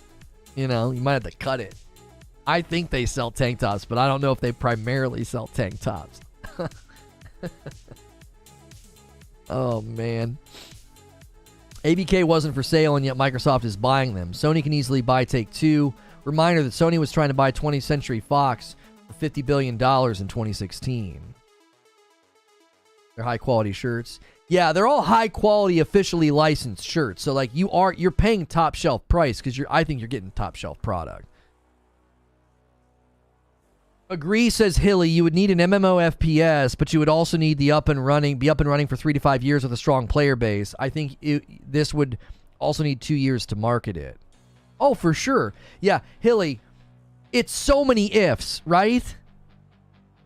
It's so many ifs. It's like, okay, so number one, you'd need to buy studios to do it. You would need people who are experts in the field. You'd need Yoshi P and the Final Fantasy XIV team to teach you about how to build a good MMO, because Final Fantasy XIV is reaching like sacred text level. People will look at that and say, that's how you do it. So you got to get those guys under your umbrella. The second thing is, you got to hope that they can even build it and come up with a plan. Like Yoshi P and the Final Fantasy XIV team, they could give you the logistics. Yeah. Here's how you create longevity, elasticity, content model, plan, subscription thing. Here's how you do it. How do you do that in an MMO FPS? An FPS MMO? I don't know.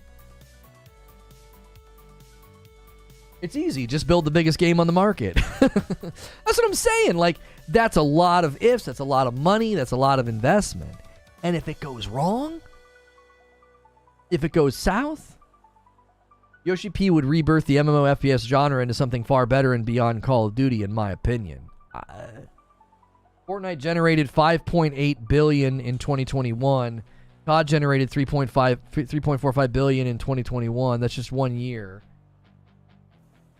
COD has generated $30 billion from 23 to date. Not finding a figure for Fortnite. Hang on though, detective. You got to consider, is that can't be Call of Duty, including Call of Duty Mobile. When did Call of Duty Mobile launch? Numbers I looked at, Fortnite wasn't even close to COD. $5.8 billion. Fortnite generated more money in 2021 than COD. Doc Dark with a $5 tip. If this deal goes, Sony still won't lose their COD player base, right? The game's still going to PS5. Why is Sony tripping? Don't want to share money? No, I don't think they're tripping. Here's what I think is going to happen, Doc. Number one, and I said this in my show today multiple times, I don't see Sony desiring to compete with Call of Duty. That's like competing with yourself. They got 48% of the people buying COD on their platform. They literally use money from COD to invest in their first-party properties. They don't need to compete with COD. COD is almost like it's one of their properties. It's so lucrative in their ecosystem. Okay? So, what I think's going to happen is, I don't think Sony's shaking and tripping because they're like, oh no, what's going to happen to Call of Duty? I think Sony's saying, we're entering into a buying war. It's a content war. It ain't a console war anymore. It's a content war. Sony's going to see this deal go through and say, we need to start buying stuff up as well. The market's about to get siloed. Same thing happened with TV and movie production companies. Disney buys 20th Century Fox. 20th Century Fox for what? $71 billion. It's almost the exact same price point of the ABK deal. And then all these other companies start buying up, scooping up, and they all start consolidating. Same thing happened with cell phone providers. The same thing happened with the internet. We're entering the buying market. That's where we're at. That's where we're headed. And they have the money to do it. This idea that Sony doesn't have the money to do it, Sony bid $50 billion for the 20th Century Fox buyout. They bid $50 billion for that. 50, not 20, sorry. They bid $50 billion.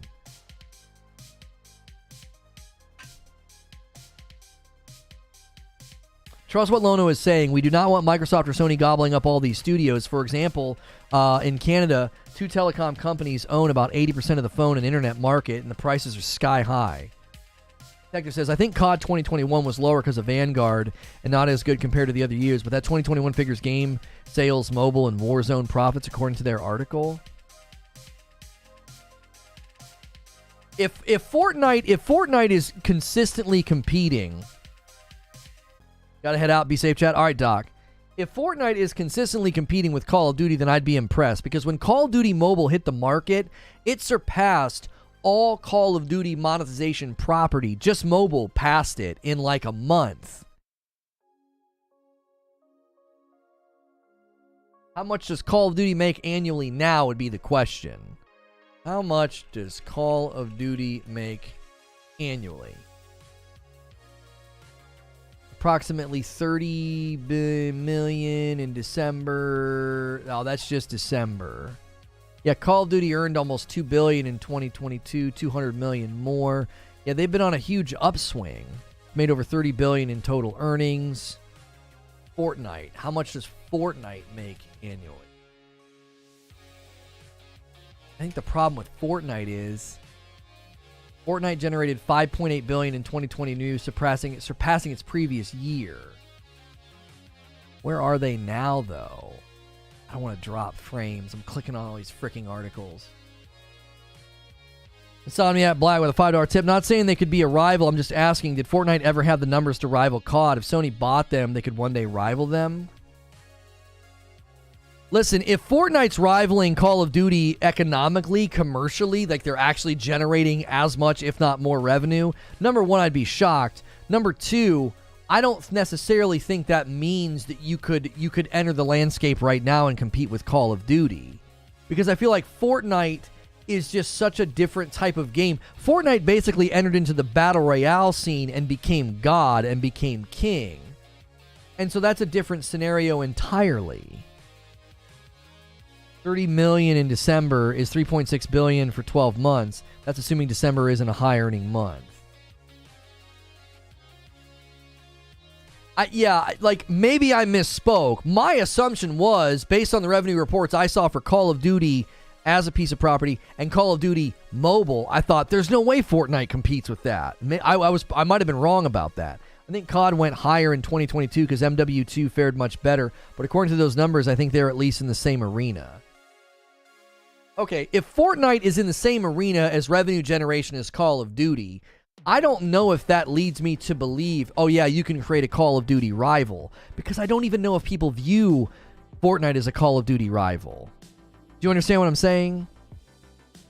Like, that would be my primary concern is, we're coming to a jump of a conclusion there. Okay, I'll grant your point. I was wrong. I didn't think Fortnite was anywhere close to the revenue generation of Call of Duty, because globally speaking, Call of Duty Mobile is printing money hand over fist. That's in addition to the annual sales of Call of Duty. That's in addition to all the spending in Warzone and Warzone 2. Okay, if Fortnite rivals that as far as the actual money coming in, does that mean you can make a rival to Call of Duty?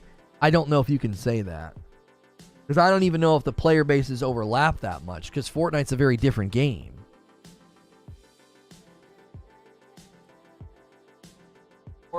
The more we keep discussing these financial numbers, the less significant they seem. I must have 1 billion lying around. I think they somewhat speak to different audiences in a way. We have a tactical-based shooter and then Fortnite. Sony doesn't need a COD rival, just a good game that's not COD. Like, I don't think people see this the way that I'm seeing it. Why would Sony create something that is in the same hemisphere as COD? Why would they do that? I want you to imagine you're Sony. I want you to imagine that 50%, it's 48%, but let's just say 50, it's easier to say. Half of the people that buy Call of Duty buy it on your platform. Why would you try to go to that market and say, hey, we built another game kind of like this? That doesn't make any business sense. It starts to make perfectly good sense as to why Sony has never attempted to build a game like Call of Duty. They don't need to. They don't need to. It would be like, okay, here's another really good example. Microsoft has invested quite a bit in Forza. You got Forza Horizon 5 and Forza Motorsport coming out. That would be like somebody saying, why doesn't Microsoft create more racing games? It's like, that would be stupid. That they have a great racing brand and a great racing audience, and they're loyal to it. That wouldn't make any sense. What is COD compared to Battlefield? That would be a fair comparison. Yeah, if you want a more one-to-one comparison, I agree. You go to Fortnite, it just gets muddy because it's like you're talking about completely different games, completely different sales funnels. You're talking about completely different you're talking about completely different appeals. Live, is there a live upcoming? Come on, where's the upcoming? The new COD rival would need to be lightning in a bottle. Day one. Lono, would you create a new channel for gaming news, which has a live show the same time as Joystick? Right, and that's the thing with Fortnite is Fortnite was lightning in a bottle. You can't replicate what happened with Fortnite. I don't even think Epic knew that was going to happen with Fortnite. They had to literally shut down Paragon servers to keep Fortnite going. The last time Sony had a game like Call of Duty was Resistance 3 multiplayer, where they ripped off almost everything Call of Duty was doing.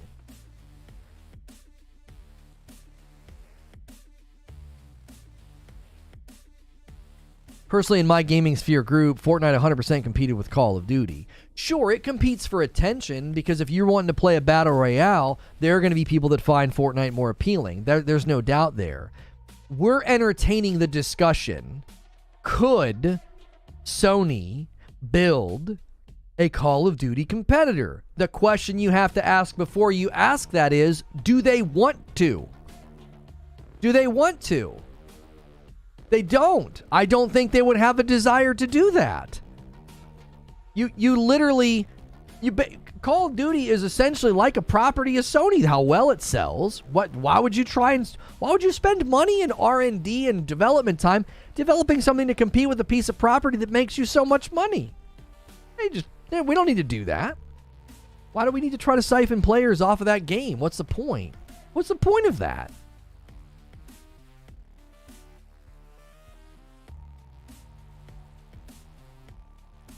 Remember Rumbleverse? Deathverse, Let It Die? Everybody's trying and nobody's having some Fortnite success. Why doesn't anyone get COD? Money is free. To make a competitive game, you need studios and devs, and it could fail. No way. Keep the free money. No, I don't think Resistance or Killzone could compete with Call of Duty. I could see Resistance and Killzone or SOCOM coming back, but I don't think they would compete with COD. There's too much of a stigma there. People would say, I already played that. I've already seen that. I think when you have an existing name, it works against you. Because people would automatically say, Call of Duty versus SOCOM? Pfft, nah. Call of Duty versus Killzone? Pfft, nah. But if you come out with a brand new IP, I think it could work. That's why I said in my show open, people that think they're dunking on Sony by saying, Sony uses money from Call of Duty to pay for their first-party titles. People thought that was a dunk. People thought they were like owning Sony, and it's like, you're literally praising their business prowess and acting like it's a dunk. Wouldn't it be great if Call of Duty was selling so well on the Microsoft system, on the Xbox system, that they were able to reinvest those funds into first-party property? Wouldn't that be awesome for you? Wouldn't that be great for you? That'd be excellent. Why would that be bad? A healthy ecosystem where revenue is flowing so healthily that you can use the revenue and the profits to invest in your first-party property. How is that bad? It is kind of a dunk. Explain to me why it's a dunk. That Sony makes so much money that they invest that money into their own property. They make so much money on a game that they don't have to support, update, or develop for. And they make so much money from it, they're able to invest in their own property with it. Seems not very good if anything happens to Call of Duty. Yeah, but that would be like saying, I make a ton of money and a ton of profit selling Coca-Cola, and I use that money to support my business and reinvest in things. Wow, what if something happens to Coca-Cola? Well, of course. That's quite literally, numerous business ventures out there rely on the sales of items that aren't necessarily yours. You're solely relying on something you don't own. You're driving a false narrative. Who said solely relying? That's just a lie the Xbox YouTubers sold you. That's not what was stated in the document. That's false. You're just lying. Sony's not solely relying on that. In fact, if you actually read the document, which I know is hard when you're headline hunting and listening to propagandistic Xbox YouTubers, that's not what it's stated in the document. The actual quote from the document didn't say that. It literally... Sony... excuse me, I'm choking on the BS. Sony was making the case that we make so much money from Call of Duty, right, that you're going to hurt our revenue streams if you take it away. And they said, in a paragraph establishing how much money they make from Call of Duty, at the end of the paragraph, they said, this would in turn also reduce the potential return on producing innovative first-party games. Oh, but your YouTubers run with the headline, see, Sony needs Call of Duty. They solely rely on Call of Duty. Hang on, that's not what it says.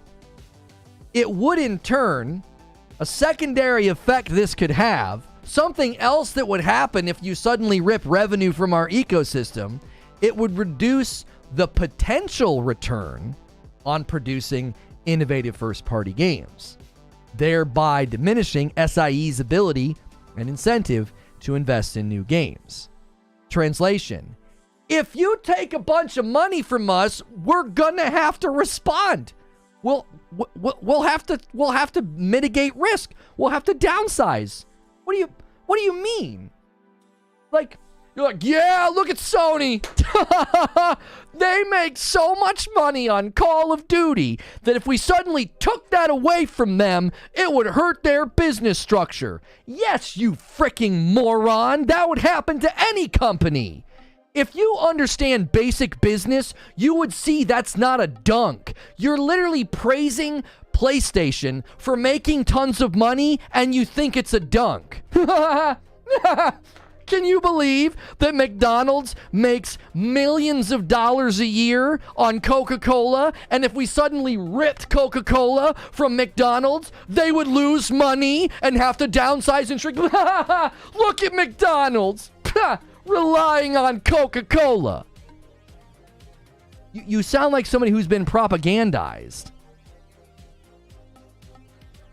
You sound like somebody who's been propagandized. Like, yes, of course. If you rip tons of money from a company, it's going to hurt them. You want to look at it unidimensionally and be like, see, Sony's a joke. They need Call of Duty. It doesn't say that. It doesn't say that. It says it could also reduce the potential return on producing innovative first-party games. I don't agree with you. That's fine. You don't have to agree with facts. Facts simply are standing there. These are facts. If a company is generating tons of money and you suddenly take something away from them and they lose tons of money, yeah. So I'm curious what you expected them to do. They sell Call of Duty. 48% of the people who buy Call of Duty buy it on PlayStation. Sony alone makes up 13% of Activision's annual revenue. What is Sony supposed to do with all that money? Tell me, you brilliant, business-educated people. Tell me, what are they supposed to do with it? I would love to know what they're supposed to do with all that money they generated.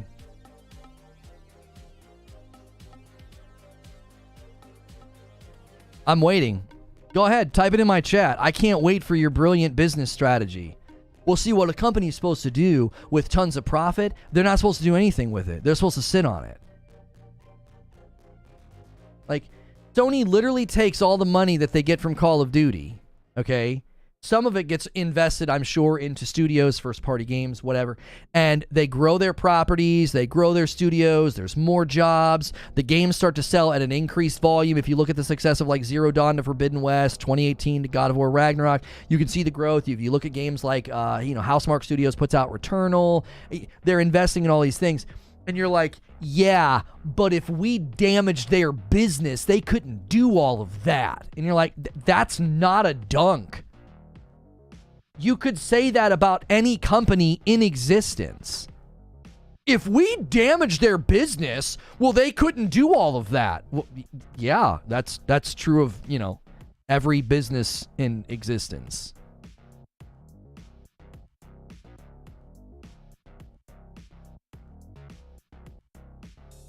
Hoard it for big acquisition and not make any games, just like Xbox. Where's the imminent Starfield showcase? I think you're focusing on something that's entirely different than the narrative of the dunk on Sony. Sony's exaggerating, in my opinion. Yeah, no, they're exaggerating. Yeah. Yep.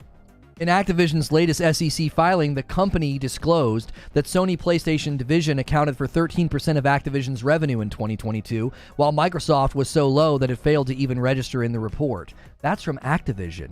Sony's not exaggerating. That's Activision saying that. Activision came to the table and had to disclose this according to their own documents. Yeah.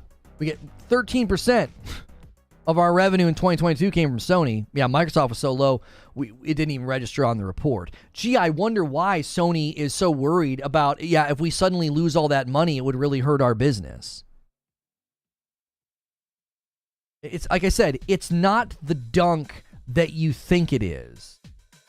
People think they're like dunking on Sony for making tons of money. It doesn't make any sense.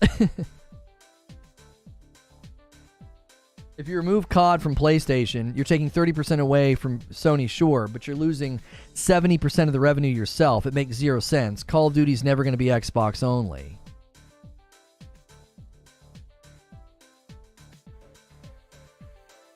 Welcome to the clown show and you're the circus. That's your comeback?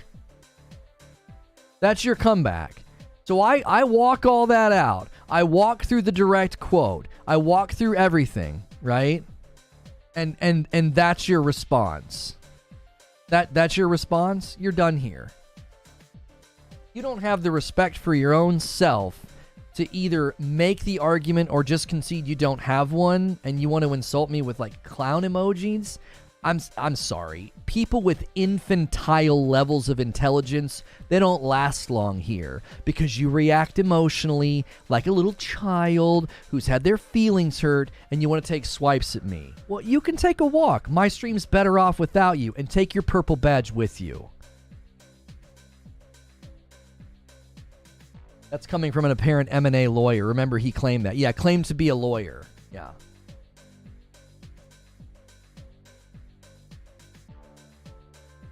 Yeah. You're a lawyer, and that's your comeback.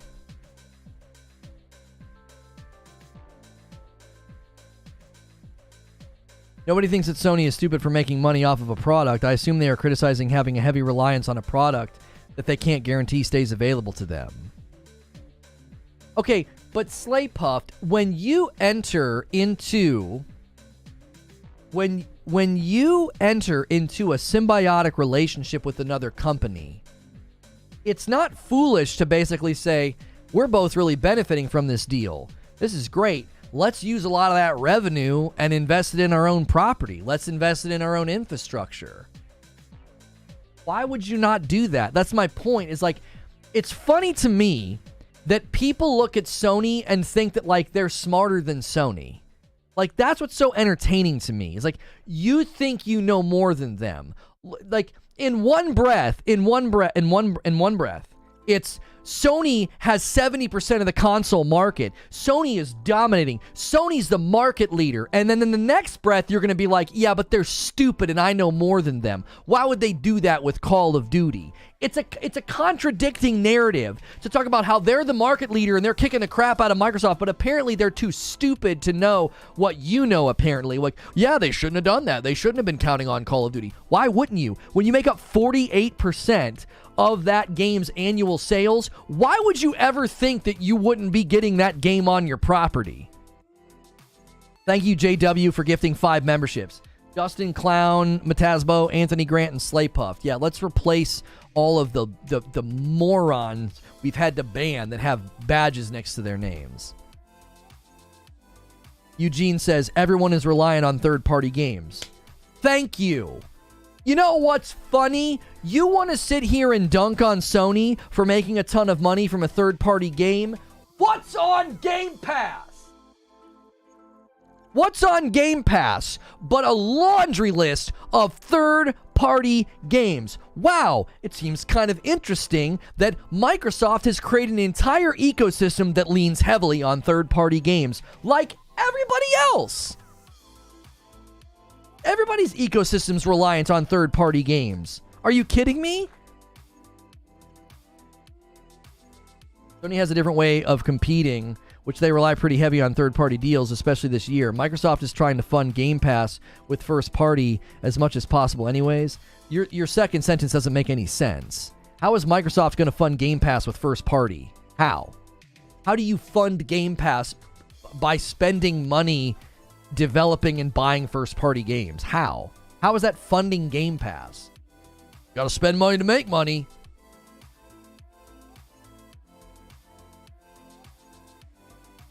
I don't think it's the same situation. What do you mean it's not the same situation? Microsoft right now makes money on third-party game sales. What do you think they do with that money? PlayStation makes money from third-party game sales. What do you think they do with that money? Because they've been really successful at garnering the Call of Duty audience, that's somehow a dunk. They make so much more money than Microsoft, they're able to use that money almost like a surplus, and they invest it in their own property. That's not a dunk.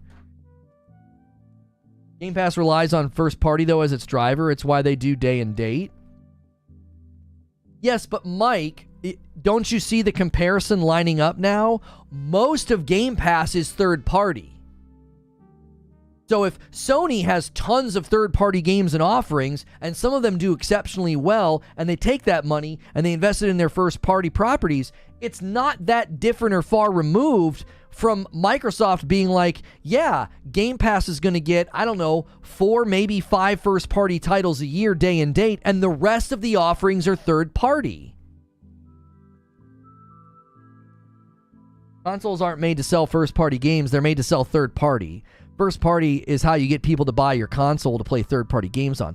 That's exactly right. Like, look at the money that FIFA and Madden and 2K generate, right? You want people on your platform playing those games. Think about Fortnite. Think about how much money Sony generated with Fortnite. Sony generated so much more money with Fortnite through the microtransactions that they got a contract deal from Epic that if they were going to open up crossplay, they wanted a percentage of the microtransactions that took place. And they got the deal. Epic bent the knee and said, sure, Sony. Why? Because Epic's looking at the numbers. It's like, pff, that ecosystem spends money. So, yes, Sony makes money off of Fortnite. Sony makes money off of Call of Duty. You're not dunking on Sony by saying, wow, they make so much money, they can invest it in their first-party titles. What you should be asking is, what kind of an ecosystem is Microsoft fostering? Are they fostering an ecosystem where they're the leader in Fortnite sales? Nope. Are they fostering an ecosystem where they lead commercial movements of sales of games? No. Nope. So now you're getting a window into the problem with dollar menu gaming. You're getting a window into the problem of Game Pass gaming. Because if they can't substantiate the revenue, then they won't invest it in the property. They won't. They'll do exactly what Netflix did. They'll just kill titles. Because Netflix was like, yeah, season 2 didn't move the subscription number. Kill that TV show. But when you're making tons of money and you can invest it in your first party property, and the first party property gets bigger and better and sells more, guess what? Hey, that property was profitable. Let's keep investing in that. There's a reason that Guerrilla and Santa Monica and studios under Sony, like Insomniac, are getting invested in and growing, and their titles are getting better and better. That's what Jim Ryan referred to as the virtuous cycle. Because you're bolstering up this property, making it really, really good. Its commercial success then creates a cycle of, let's keep doing that. Let's keep making really big, awesome first-party titles. Let's keep doing that. And Microsoft hasn't fostered that ecosystem. They make such a small amount of money for Activision annually, they didn't even show up on the report. Terminal stupidity is going to get us really close to the daily goal. 23 out of 25. Guys, if this hits 25, I owe you 5 members. We are going to be watching the Sea of Thieves stream. I'm going to have to schedule it and take us there shortly, but I'm looking. I don't see it on their YouTube channel just yet. I don't want to go live and not be able to have that on my screen. They're likely going to go live with a timer or something. I don't know if they've tweeted. Let me see if they've tweeted any links just yet. There's going to be a Sea of Thieves live stream. I think that what's getting lost in this discussion is that Sony put themselves in that position and are arguing that everything should remain the same because we like status quo, regulators don't care.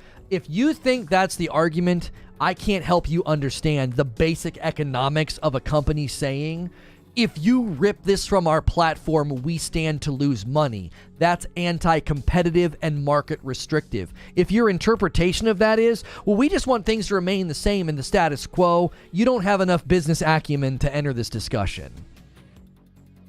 Thank you for 5 gifted members, JW, taking us to 28, surpassing the goal. Thank you. Thank you, thank you, thank you. I do those at the end.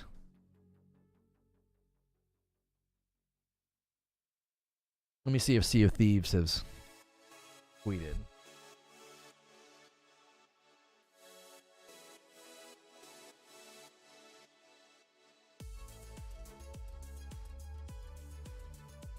That's what they did with Spider-Man, Final Fantasy, and Wolverine.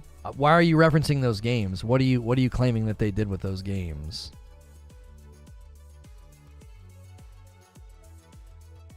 What are you claiming they did with Final Fantasy and Spider-Man and Wolverine?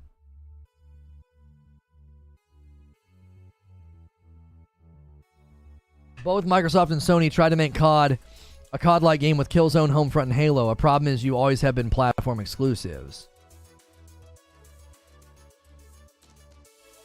They're their own IPs. It's not hard to distinguish the difference. I'm not sure, but I'm not sure what you're trying to say about those IPs.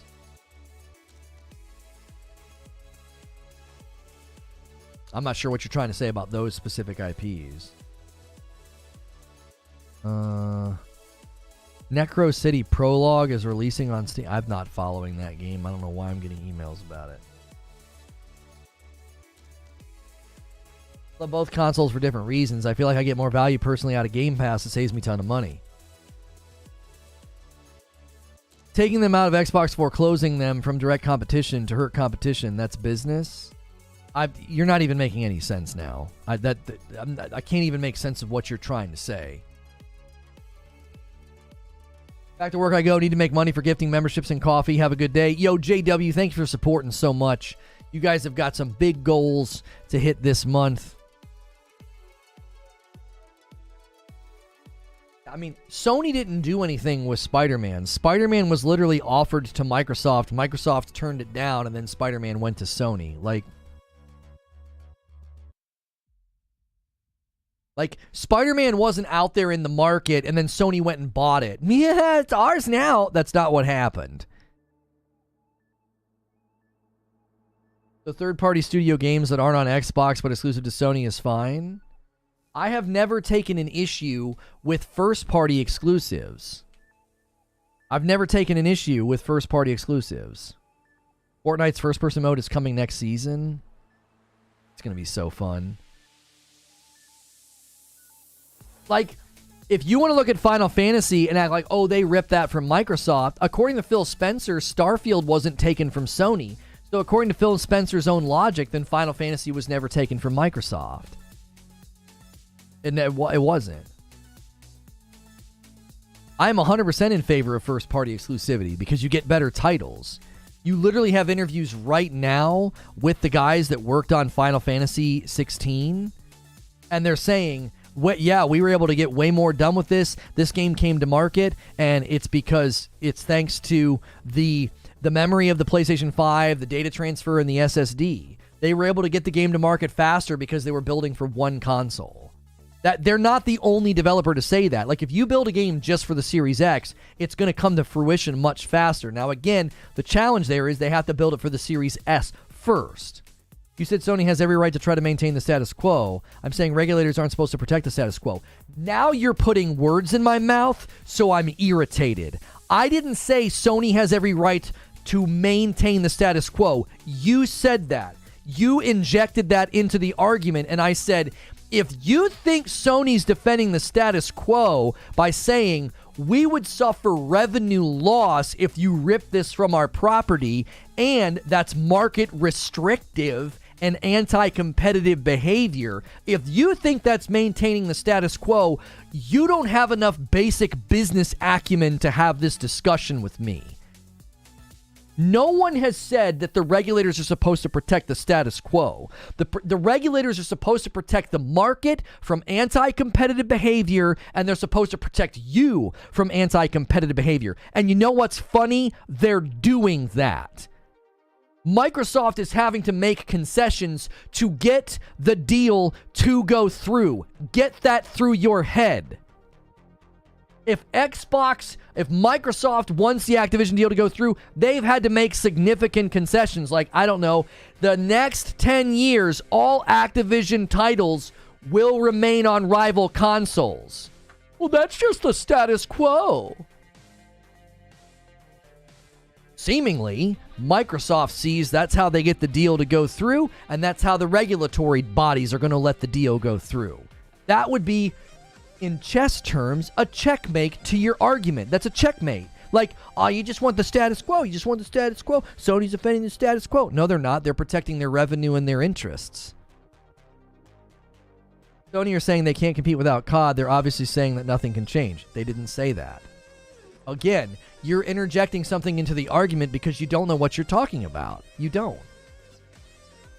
A stream that was supposed to be about how PlayStation could compete, about to buy up these companies. I don't think that's good for the market. It's turned once again into educate the people that don't understand this deal about the deal. I'm educating you on the basics of the deal because you don't get it. Whether or not you're in favor of it, I don't care about that. You're just misrepresenting it. Sony never said we can't compete without COD. They said we're going to lose tons of money if they do this, and that would be irreparable to our business structure. That's what they've said. That would be true of any business who makes up 50% of a product's sales on their marketplace. That's not them saying they can't compete. You're saying exactly. You don't understand. You don't understand. It's so hard to show people they're down in tribalistic, like, super armchair understanding of the situation. It's so hard to elevate your consciousness because you refuse to see what's right in front of you. How is that relevant to the regulators? How is it not relevant to the regulators? You don't understand what you're talking about. You just continue to display just unashamed ignorance. When the regulatory bodies look at an acquisition of this size, they ask all of the companies in the market how it would affect them.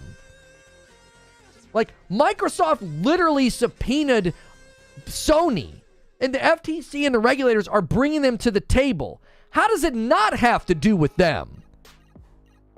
So you think when Disney bought 20th Century Fox that everyone just sat by and thought, well, that's fine? No. They had to defend the deal. Other people were bidding. Other people were likely saying that's going to hurt our business. That's going to be bad. Like, these types of situations are literally combed over for exactly this reason. Regulators are there to protect consumers and the markets to prevent potential antitrust issues. Again, you don't have enough basic understanding to enter the discussion. You just asked me a question that is so pedestrian, that is so middle school. Like, well, how is it relevant to the regulators that Sony would lose millions of dollars? What? How is it not relevant? Again, like, that's such a pedestrian question. You're not even on the table. You're not even at the table of the discussion. You guys come in, I swear some of you guys do it on purpose. I swear you do it on purpose. You want to turn it into a console war to distract from the subject because then you can claim, yeah, he's just a Sony fanboy. He's just a Sony fanboy. Like, yeah, we trot out all these absolutely inane statements and he has to spend an hour smacking them down. And then I look like a Sony fanboy because I can't have a discussion about. I literally said I don't want Sony to buy up these studios. I don't want them to buy up Take-Two, Ubisoft, and Square Enix. I don't want to go into a buying war.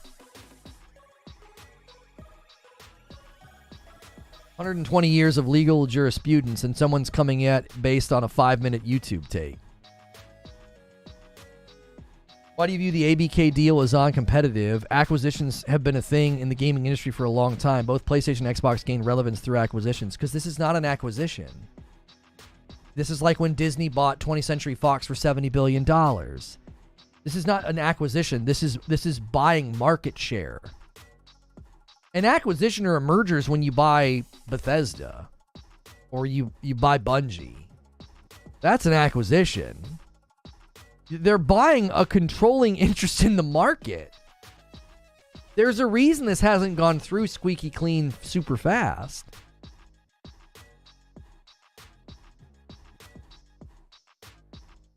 Clearly, you didn't read their statements to the CMA. They said they can't compete if COD isn't on their platform. They never said that.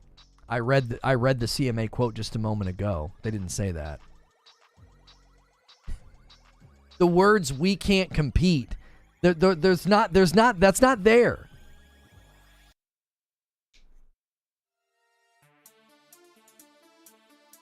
You're arguing that they can survive without COD, but that they would survive. Then why should the regulators care?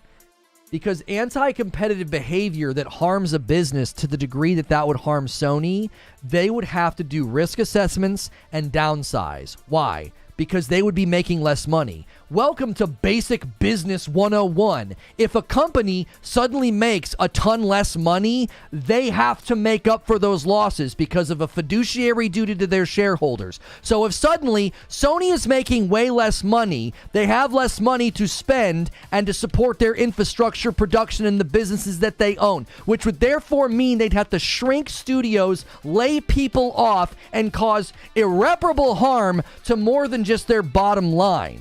Again, if you had even the most basic understanding of business acumen, you would understand that if you suddenly rip millions of dollars from a company's bottom line, they're gonna have to make tons of cuts. That's life. We always get to this point. It's somebody is literally not smart enough to enter the discussion, so they're like, "That's life." That's life? Really?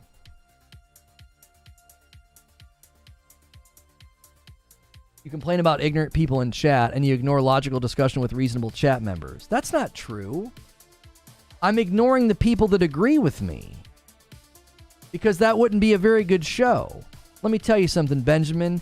If you're going to sideswipe and take a shot, leave. Leave. And please don't come back. Don't like watching this kind of discussion? Then leave and don't come back. Like, I don't really care what you think about me and my choices. That I don't care about that. That's not what's up for discussion. You guys that keep coming in and want to make it about me, find somewhere else to hang out. Like, I could literally sit here and do nothing but read Eugene and do nothing but read Brian King and others this morning that have been agreeing with me. That would be a terrible show. And I would get accused of an echo chamber.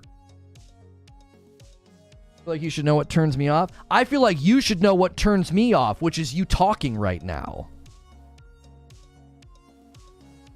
I'm tired of people coming in and wanting to make it about me. If you don't like the show, I don't need a memo or a postcard from you. If you don't like the discussion, if you think I do too much of a certain type of content, I don't need your declaration of that. Just go somewhere else. Find another stream to hang out in. It's very easy. I've watched plenty of live streams and been like, yeah, this really isn't for me. I don't make sure to put that in the chat. I don't really like this. Come on.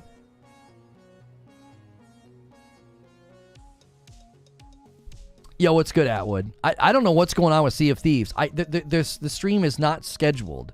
Are they going to publish the stream as soon as it goes live? Like, there's no scheduled streams. Well, I can't toggle scheduled streams anymore. It should show up right on the live page as soon as it's scheduled, should it not? Yeah, it's not on their live page. It's got to be that they're literally going to schedule this. I wonder if it's a premiere. No, they're calling it a stream. It's not a premiere because they're going to be live on both places. Thank you, Nova Hands.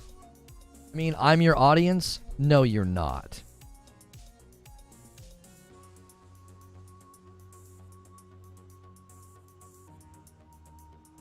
There's plenty of people here that make up my audience. Like, listen, man, Monday through Friday, I cover a lot of different stuff. And to constantly have to hear from people that don't like a particular topic or a subject, it's really easy. It's really easy. Look at this. Look at this. So there's Sony and how they compete. Hogwarts the day before, Diablo, Phil Spencer interview, Final Fantasy, Elden Ring, Starfield, Hogwarts, Xbox Series S, Suicide Squad Kill the Justice League, Hogwarts, Horizon VR gameplay, New World Time to Return. Look at that. That's a lot of different types of pieces of content and a lot of different things that you could tune in for. If you don't like one of those subjects, if you don't like where the conversation goes, if you don't like the tone, then you don't have to watch. You think it like I'm oblivious to the fact that like there are people that don't like to tune in on the Microsoft days because of the people that show up and the nonsense that I have to engage with.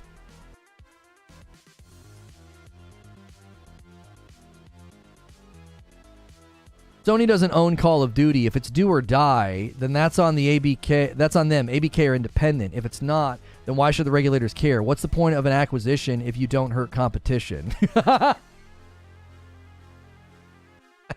You typed that. You typed that. So you think the point of an acquisition is to hurt your competition? What? That's what I'm saying. Like you don't understand what you're talking about. That's precisely why antitrust law exists. Like literally, you don't understand. You're not allowed to hurt your competition. That's literally what antitrust laws are there for. You're not allowed to do that. The regulatory bodies would say, hey, wait a minute.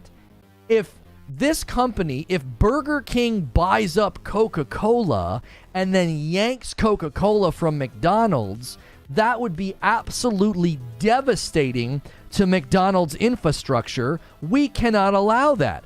Well, what's the point of an acquisition if you can't use it to hurt your competition?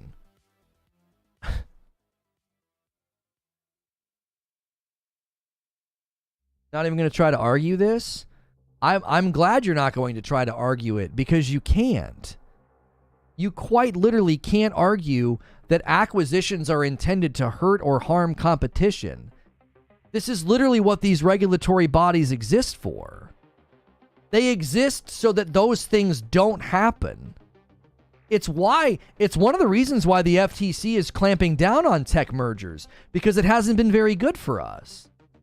All the cable companies consolidated, the cell phone companies consolidated, now all the streaming television and movie services are consolidating. It hasn't been good for the consumer. So the FTC publicly stated, they were like, yeah, we're not going to let tech mergers go through so squeaky fast anymore. We're going to be taking a look at these because it hasn't been good for the consumer.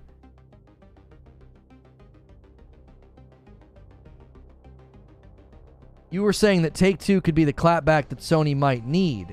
And you're removing from that I don't want that to happen. You see that? That's consistency. That's integrity. I know you don't get that from a lot of the YouTubers out there, but I've been consistent. Yeah, Sony might see the reverberations of an acquisition at $70 billion will create a buying market, and I don't want that. That's called consistency. That's called integrity. I know that doesn't square with the crazy bias-laden slanted coverage you've probably got elsewhere on this, but I don't want us to enter into a buying market. I would prefer Activision Blizzard gets split up than for that deal to go through and then Take-Two gets bought. If Take-Two is bought, wouldn't that hurt Microsoft? Would hurt all of us potentially. You're thinking green versus blue because you're Neanderthalic. Your brain is small. Expand your brain. It's like a muscle. Stretch it, flex it, move it. Take it from where it is now to higher horizons of thought.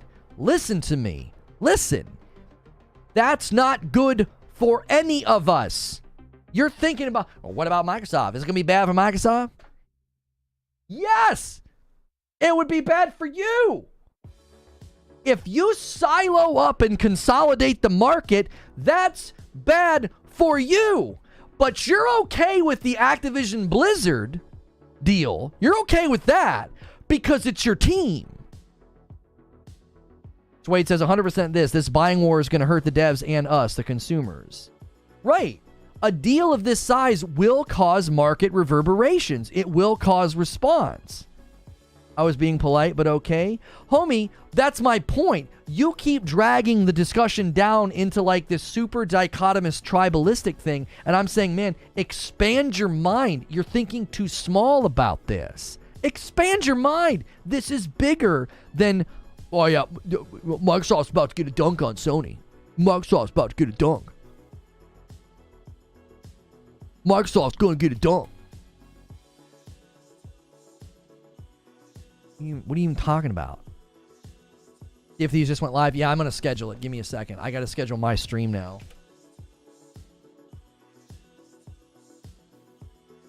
Activision seemed to be headed in a direction that without a purchase, I'm not sure how well they would run as a company. That's why I said I'm more in favor of them getting busted up. I'd rather Activision get busted up. That doesn't silo the market so in such an extreme way. That'd be better for all of us. That'd be better for all of us. It would be better for you. It would be better for me. It would be better for all of us for them to get sold off in pieces and parts. Like, that's what I'm saying. It's gonna be absolutely remarkable to watch people who thought a $70 billion acquisition was great and awesome, and they couldn't wait for it to go through because they were going to get to watch, Sony get dunked on. I can't wait for all of those people to start crying foul when Sony starts trying to do it. Well, that's not fair. That's not fair. They're the market leader. Yeah, like Microsoft's just some plucky little underdog company that doesn't have a lot of money or power in the market with respect to cloud or PC footprint or a software footprint. Sure, yeah. No, it's bad. It's bad if and when Sony does smaller acquisitions, because Take-Two would be about a $20 billion acquisition. Maybe 25 billion. But if Microsoft does it at 40 billion, at 70 billion, that's totally fine, right? Everybody's got to come in here and start whipping up some kind of mental gymnastics, logical backflips to all of a sudden be like, yeah, I'm not okay with this. I'm not okay with this. I don't like all this buying and consolidating of property and companies. Oh, you think? You think that's bad? Like we were trying to say for months on end, for a year or so, about the frickin' Activision Blizzard deal. This is unprecedented in the gaming world. This is one of the largest acquisitions. Well, it rivals some of the largest acquisitions in existence, like when Disney bought Fox.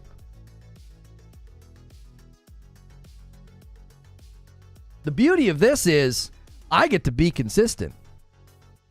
That's the beauty, is I get to be consistent. I was against the ABK deal, and I'm going to be against Sony having to respond and buy up all their own property. I don't want that. I get to be consistent. You don't.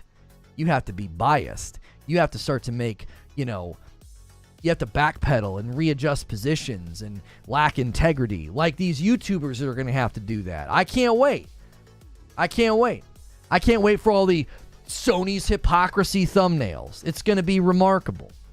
Going to be remarkable. I'm going to gift these members in the next stream because we might get some more gifted members in the next stream. So if you guys want to come with me, give me just a second here. I'll put a link in chat. If traditionally redirect doesn't work for you, then you just need to click the link in chat.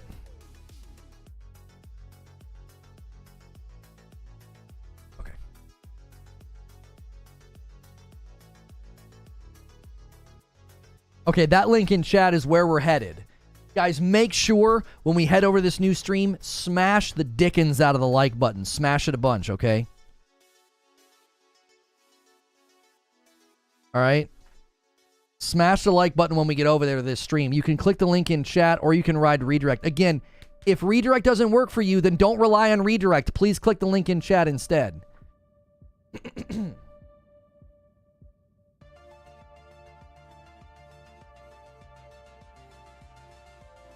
Thanks for listening to or watching Reforge Gaming, covering the Sea of Thieves the revival of Season 9. They are going to be doing this live stream. We are going to co-stream it. I've been a big Sea of Thieves fan for a while, and I wanted to cover this with you guys because I'm continuing to look for good changes with PvP as well as PvE. I would love to play this game consistently with my wife or even on stream. Have always kind of struggled with being able to do that, so we're going to watch this and see what's upcoming. If you guys want to come with me, click the link in chat. I'm going to end the previous stream about PlayStation and how they can compete, and I'm going to bring everybody over and make sure as you